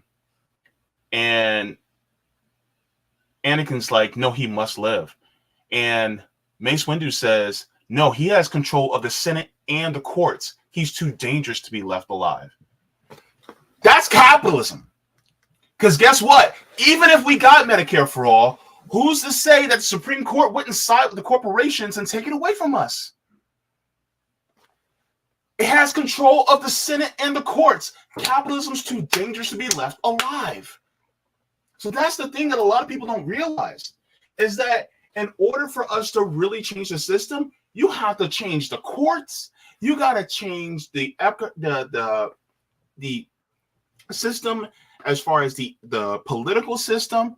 You have to literally change you got to change the corporate system too. Like, all of that has to change. And that cannot happen by means of a political revolution, blah, blah, blah, blah, like Bernie said. Like, it really has to happen on a really deep fundamental level. Like, for instance, I'm reading on my channel, I'm reading the autobiography of Assange Shakur. The thing is that between her and George Jackson and Blood in My Eye, I'm like, man, look, I have respect for people who want to vote in the electoral politics. And if you want to do it via third parties or independent, cool. Going through duopoly, I'm just like, no, not going to happen, because you're still going through the system. But the thing is that really what ultimately has to happen is more of a revolutionary type of system that has to happen. And the thing a lot of people don't realize, and I'm learning this, is that revolution does not stop in one day. It is a continuous, perpetual thing. Just like in Cuba, I was watching Breakthrough News, and they were interviewing people who were becoming delegates for the government, and they kept talking about the revolution, the revolution, the revolution. And I'm like, wait a minute, the revolution never stopped. It's been going on for 60 years. And just because they have control of their government doesn't mean the revolution stops. They still keep pushing and changing things. And so I think that's one of the things that we also have to recognize is that once you start revolution, you don't stop it, because you have to get rid of this system and keep this system that exacerbates greed and selfishness. Because if not, guess what? It's going to pour back in. It's going to sneak back in. And the next thing you know, we're back in square one the way we are. Absolutely. I mean, and when we say that we need structural change, or that we need to change all of these things at these different levels, that doesn't mean we're going to do it overnight. You know, that doesn't mean we unrealistically think we can do a utopia overnight. But revolution, like you said, it's a process. It's a process of construction too. Not only do you have to deconstruct the capitalist system in many ways, but you have to rebuild a new system. And it's just, you know, impossible for that to happen overnight. And this is what they've realized in Cuba and China and any socialist existing socialist country. Like you said, in Cuba, it's an ongoing process of revolution. The revolution is alive and well today. I mean, they're an island country, just like 200 miles off the coast of Florida, where the giant, you know, where the U.S. is the largest empire in the history of the world, who's been trying to destroy Cuba and keeping them under an embargo every day since the revolution. So if Cuba was just to shrug their shoulders and be like, we did it, you know, revolution's over, they would be destroyed and they would be reverted to capitalism and, you know, the plantation economy that they had prior to the revolution. The U.S. would be successful. It's a constant process of combating the bourgeois class, combating the return of capitalism and imperialism for these other countries. And that's what one of the main findings or one of the main theoretical insights of Chinese Marxists has been the idea that class struggle continues under socialism, right? You can have the workers seize power of the state. Okay, that's great. But, you know, there's still a capitalist class. So what do we do? How do we transition power and the means of production to the workers? Well, it's a process of construction that happens over a long period of time. In that period of time, you also raise people out of poverty. You teach people to read. You bring people health care. You make their lives better materially in every way you can and consolidate support of the people like China. But class struggle still continues, and the development of China's system is ongoing, right? They still see themselves as being at a very low stage of socialist development. So I think it's important to understand revolution that way, and also understand kind of going back to what we were saying at the beginning with your Star Wars analogy there, we need a grassroots movement. It needs to be a real structural movement from the bottom up, you know, and revolution doesn't necessarily mean violence. I mean, we do need to be ready to defend ourselves from the bourgeoisie and their state that's going to try and kill us for doing revolution. But like in Venezuela, they haven't had a traditional revolution. It's technically electoral. You know, they technically go through the ballot box. But, you know, the people are organized in mass on the ground. So like in 2002 or 2004, when the U.S. did a coup of Hugo Chavez, the Venezuelan people got in the streets. They organized, they demonstrated, and they demanded that their leader be returned to power, to the point where the U.S. Had to return Hugo Chavez to power, and the coup failed. So to combat imperialism and to combat capitalism and actually build socialism, you need that grassroots level of organization. You need the people to be ready to go out and fight for the revolution, even if you're trying to go about it by less traditional Marxist-Leninist means, like Venezuela has, developing their own process of constructing socialism. Venezuela also tried to create the National Assembly, People's Assembly, so that they could change the way that their government operated and give people more input, give the masses more input. They also have this system of communes, where communes not only do direct democracy and make their own political and economic decisions, but they, you know, have direct contact with the state, with the government. So there's all these ways in which they're trying to change the form of the state, trying to change the form of the government to a workers' government rather than a capitalist government.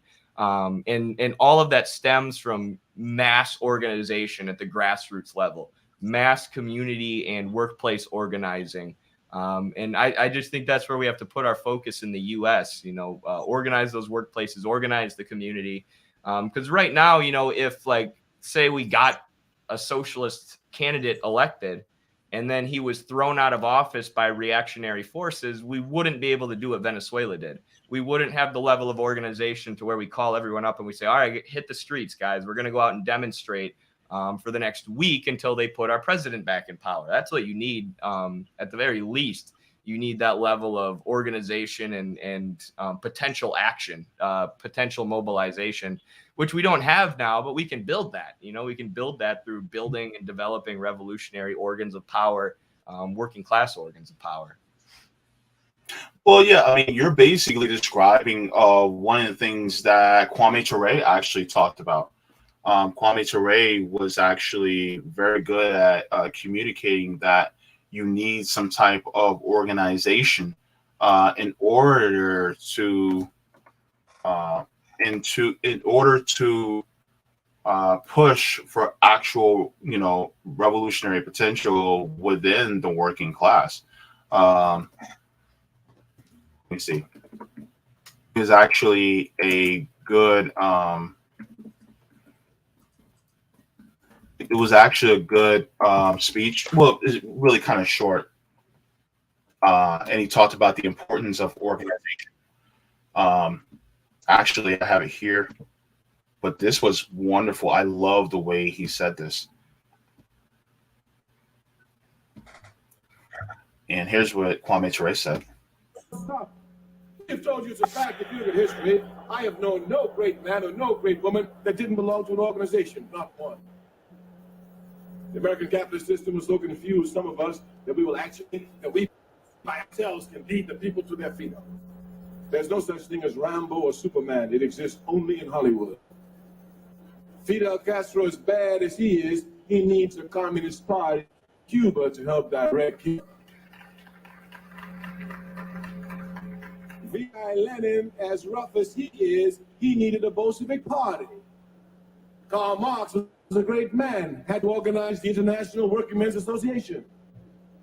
The Honorable Marcus Garvey saw clear and long, but he needed the Negro Improvement Association of the African Community Leagues. Patrice Lumumba was a great man, he needed organization. Harriet Tubman was a rough sister, she needed organization. Rosa Parks sat down so we can get up, she needed organization. Malcolm X so loved organization that when he left the Nation of Islam, he created two organizations, the Muslim Mosque Incorporated for Muslims and the African American Organization, spotted after the Organization of African Unity. Everywhere you will see the need for organization. Martin Luther King was a righteous man, but even he recognized the need for Southern Christian Leadership Conference. And while Nelson Mandela is known all over the world, he still has the African National Congress. Every brother or sister who truly seeks to advance the world must belong to an organization. We will not stop telling you. So basically, that's how we build the apparatus, is by having more organization in order to build that. But the problem is that a lot of people think that, a lot of the organizations that we see that are growing or were growing reverted us back to, let's say, for instance, like the DSA. They reverted us back, people, to the Democratic Party, which is basically a capitalist organization. Let's be honest about what it is. Democratic Party is a capitalist organization. Republican Party is a capitalist organization. And then you have DSA and Brand New Congress and ones like these. These are also part of the Democratic Party, which is a capitalist organization. So you have to have something that's completely divorced of capitalism and wants to go in a different direction, or wants to go into greater fulfillment of it by going into a more socialist or communist direction. So having an organization like that is also very important. This is why Shama Sawant started, and launched Workers Strike Back yesterday. And, this is why these organizations are so important. But the thing is that a lot of people, they don't join these organizations because either fear of the word socialism or they really don't have time because of the way capitalists, make it so that we can't work. We don't, the working hours that we have to be 40, 50, 60, 70 hours a week. We don't have, the healthcare that's necessary. And so it just makes it more difficult for us to actually organize and do more. Absolutely. It's difficult, but I mean, I that's one of my favorite videos or speech segments that you just played there. I mean, he hits it on the head. And one thing a lot of our great historical socialist leaders like that have, one of the things I always notice is they don't, like, sometimes today we tend to shy away from success. We look at, Fidel Castro and the revolution in Cuba, and you hear Kwame Ture there just say, he was successful by organizing the masses, by bringing people together into a collective movement. Whereas like today, or I mean, in modern day, Bernie Sanders in 2016 and 2020 was like backing away from Castro's Cuba. Pete Buttigieg was like, you're a socialist, you want to be like Castro's Cuba, and Bernie's like, no. It's like, why not say yes? Yeah, I want to organize the masses, I want to organize the workers and bring healthcare to rural areas. Cuba's got way better health outcomes than us, even though they're way poorer. So one, those leaders embrace what has worked. But then two, they recognize that what has worked is organizations on the ground, organization. And that doesn't mean, there's no issues with organizations. That doesn't mean they can't be corrupted. But, the uncorrupted organization or uncorrupted Communist Party is one where the workers are active in it and the workers are involved in it, where you actually have working people who constitute this party, who make up the core of this party, or the working masses. Or just the masses in general, I should say, who make up this party, so that they have a vested interest in having the party act in their interests, in their economic interests. Versus right now, there's a lot of parties, like you could criticize DSA and others, where there's just like this bureaucracy at the top of people who don't really represent the interests of workers. And, in DSA's case, there's even been some reports that they have various connections to political NGOs and think tanks and not good actors too. So you do have to avoid corruption, and educate people within your party, make sure that your party's active and, throwing out anyone who might be a spy or not actually interested in the struggle. But that is the key. Like you said, it's just a reality. We can't do anything on our own. We're going to need organization. We're going to need a party or parties. So, yeah, definitely. And this just goes to show that, why it's important that we keep having these conversations, and this conversation has to grow. And this is why, we need to keep speaking out against the censorship that we were talking about earlier regarding those of you at Midwestern March, because that's why it's so important. And excuse me, the point is you're being censored because you're effective. That's the reason why. It wasn't because you guys said something wrong, because they couldn't even give you guys a reason that something was wrong, right? They couldn't give you guys a reason. Oh, well, you guys were saying something that was misinformation. There was no misinformation. You dotted your I's and crossed your T's. So guess what? What could they do? They could just ban you without any particular reason, because that means that the threat of their power actually worked, because you're literally educating the young minds of people as far as wanting to have a better future for themselves. And I think that is the power that you guys have. And that's, we're trying to do that here at RBN. We're trying to educate more people, especially younger people. We're doing a lot more on YouTube Shorts now, if people have noticed. And so we're trying to also, do that on TikTok. But you're going to still keep having, these people and these entities trying to knock us down. But we have to keep getting back up and then, going to where the people are to educate them. So Absolutely. That's the key. Just keep going, keep organizing, no matter what. Mhm. Yeah. So yeah, I just do you know do you guys have another TikTok up yet, or are you guys still working on that? Still working on it. The last one literally got banned within like 2 days. So 2 days. yeah, we'll have another one eventually, but you can follow us on YouTube for now. We also do the YouTube Shorts and Instagram Reels also. Hmm. Yeah, I see the Instagram reels, and sometimes I put them in my Instagram stories too. You know, Appreciate it. yeah, because the thing is that the further reach they get, the better. If you guys are subscribed to Midwestern Marks, if you guys haven't, then the link is also in the description for their channel. But if you guys subscribe to them and also share even some of their shorts, because it's easy and small and digestible, that makes it a lot better. And so, people can get these little bites of, information, and then they don't have to sit through a long explanation, and it's better for them. So this is one of the reasons why I love, because you guys had on JT from Second Thought on, and one of the things I absolutely love about his videos, I'm trying to get him on, by the way, but the one of the things about JT is that his videos are 15 minutes or less typically, and so because of that, it's so easily digestible. And to be honest with you, once you start to really learn about socialism, things like that, it's actually not that complex. I think people make it out to be more complex than what it really is. Mm-hmm.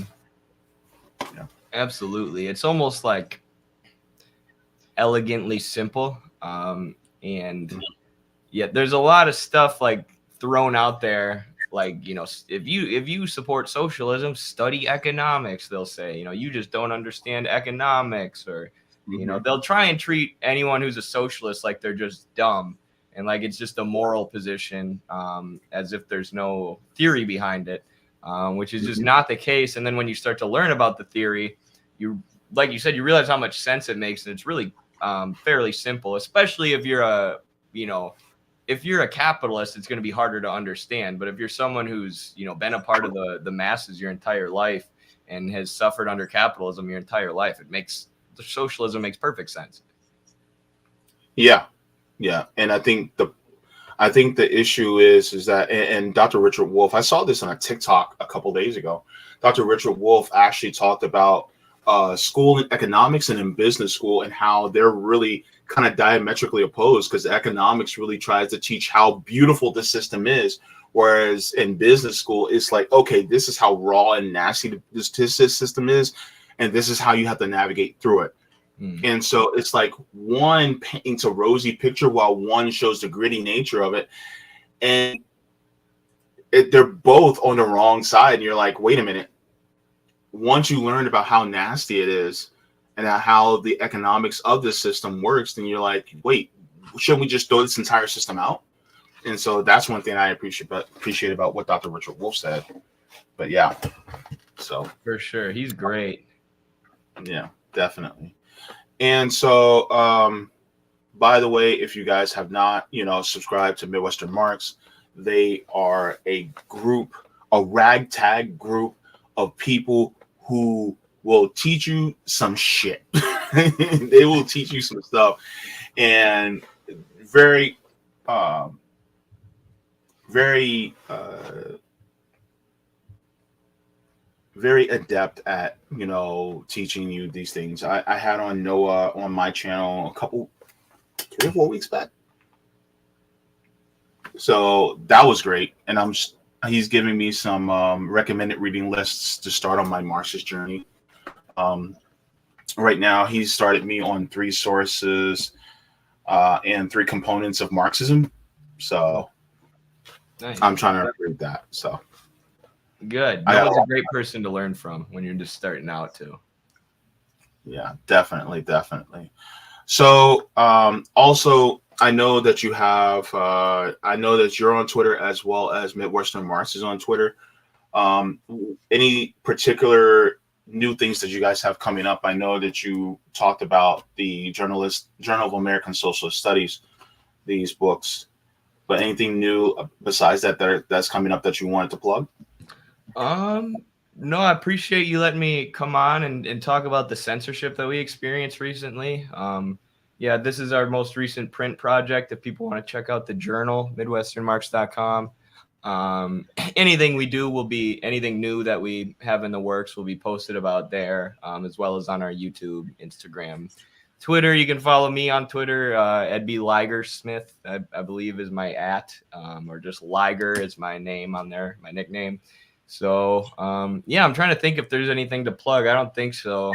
Just follow us on YouTube, I guess. But just really want to thank you for having me on, especially after we got banned like that. So. Yeah, and I hope that you guys get another one. And I know they're going to try to ban you guys, but I hope you guys get like a million followers before they do, so that you guys just blow up, because I think it's very important. And of course, I mean, there are some leftists on TikTok that had some disagreements with you, but ultimately, I mean, you know, for the most part, whatever disagreements, we can talk about that post-revolution. It's like, yeah, I get it, but the thing is that it's about the workers, you know, and the proletariat gaining the power so that we can be able to change our lives for the better. So, I mean, we all agree on that. So, for sure. There's also, to be fair, there's a lot of people who lie about what we actually believe, and then there are, to the point where there are people, leftists or socialists, who will believe those lies and then dislike us for a position that we never took. So that could be what happened also in certain cases. Well, there are infiltrators. Yes. There are. Let's just be honest. So, yeah. But, yeah, so thank you so very much. And give my love and solidarity to everybody at Midwestern Marks, bro. It was so good to see you. For sure. Thanks, JB. And same to RBN. Solidarity with you guys always. Solidarity, man. Knock 'em dead. Bet. All right. Okay. Great convo. I always enjoy having Eddie on. And, you know, the fact is that they're constantly being censored like that. And it happens to a lot of our comrades in independent media, even on the tube. So we got to make sure that, you know, like, for instance, we have our Substack here on RBN, so that, you know, you guys are notified. And if in case anything were to happen to our YouTube channel, then you guys would know that, you know, you guys can find us on platforms like Rockfin, which we upload regularly to Rockfin as well. And so you guys also have that. And just to let you guys know, did you like the stream yet?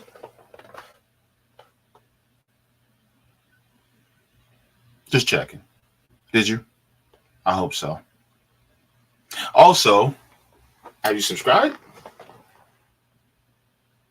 Go ahead, give us a subscribe.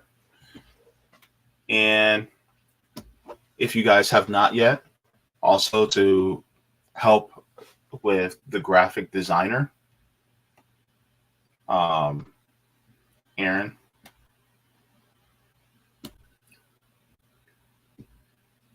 We also have Aaron to pay for our graphic designs. So if you guys would like to donate, we have Venmo at Revolutionary Blackout or Cash App $Mutual A Forever. And if you guys would like to do that, because we like the kitties. See the kitties? I'm so silly. Okay, so by the way, if you guys have not, on my channel, I did the latest reading of Asada Shakur in her autobiography. We read chapter 7. Actually, no, chapter 6, part 2. And then chapter 7 will be coming up in about a day or so. So I'll be putting that out. And make sure, I don't think there's anybody coming on after me. I don't know. Let me check.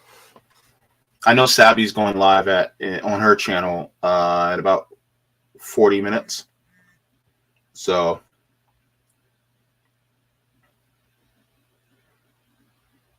let me get that going. Let me check. I'm just checking to see if I don't think so.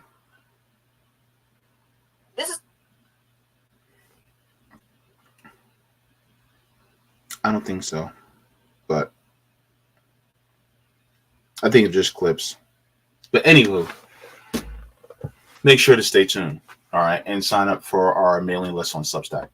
Now, I want to make sure I get to some of the. We have Aisha. Thank you for all you do, Jaybe and RBN. Oh, thank you so much. Oh man, I wanted to get to this, but Eddie came in. Says Dave says, where do you think the Nazis got the idea? From the United States. That's actually historical fact. Joker, thank you so much. Says, just say the problem is deep state censorship through Oracle and not TikTok. I mean, they're owned by Oracle, but same thing. Thank you so very much for that. And also need to go to The Rock.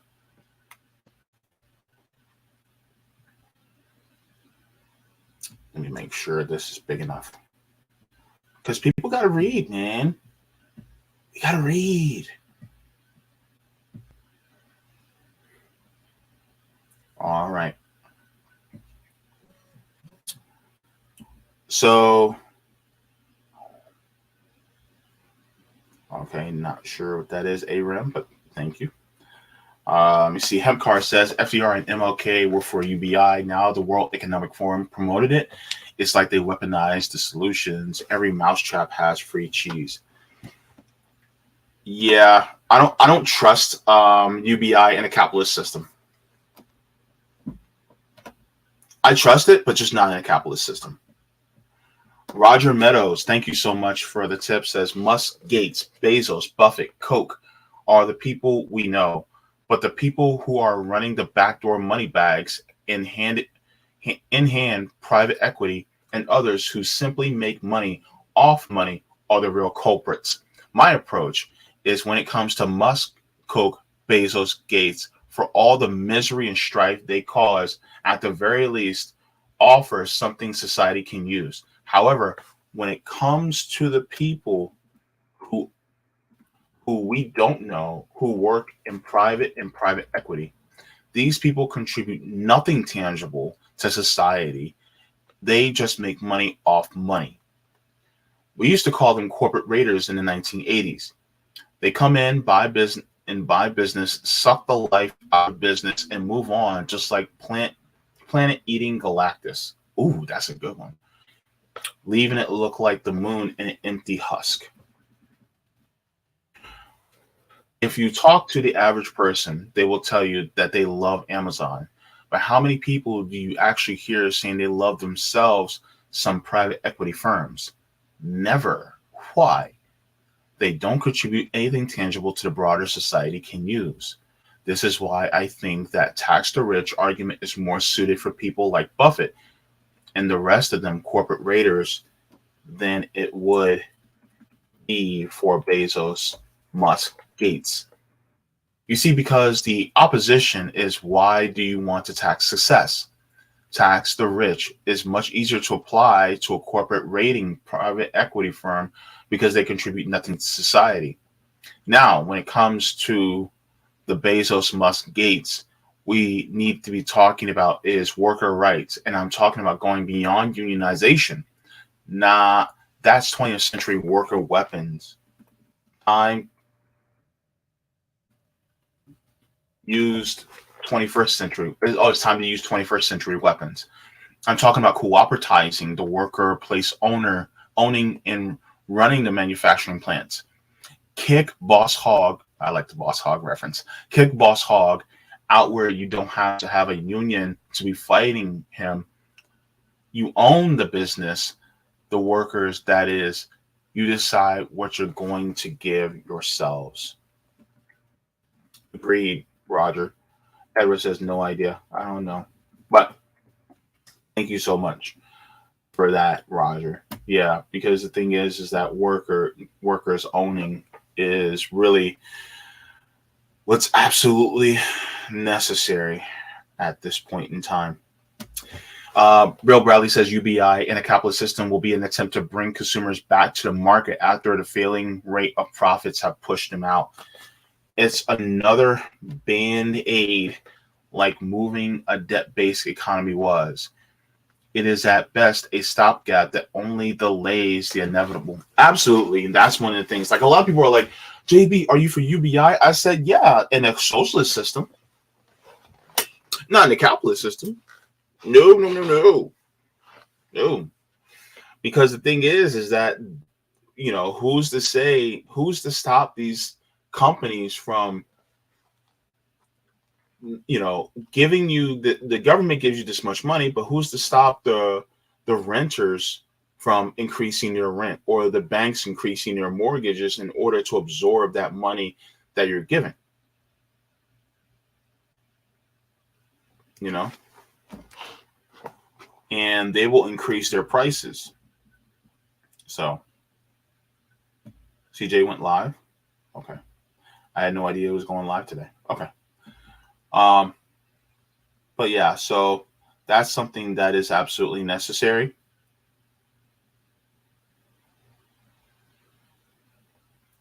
And so this is why, you know, we got to change the system, because I don't want a band-aid on capitalism. I want to get rid of it. Because that's why we're in the situation we are in. But anyway, thanks everybody for tuning in. And thanks to Eddie for coming in and joining the stream.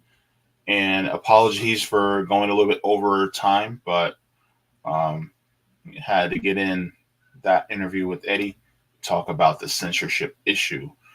But of course, thank you so much to everybody. You guys have yourself a wonderful day. Go ahead and tune in to CJ, and then Savvy will be live at 4 p.m. as per usual. Thank you so much. Water your plants, water yourselves, leave the world better than you found it. One forehead kisses to every single one of you, because I know you guys have been waiting for it. You wanted those forehead kisses, didn't you? Didn't you want those forehead kisses? I'm going to give it to you. I'm going to give it to you, baby. Yeah! Toasty!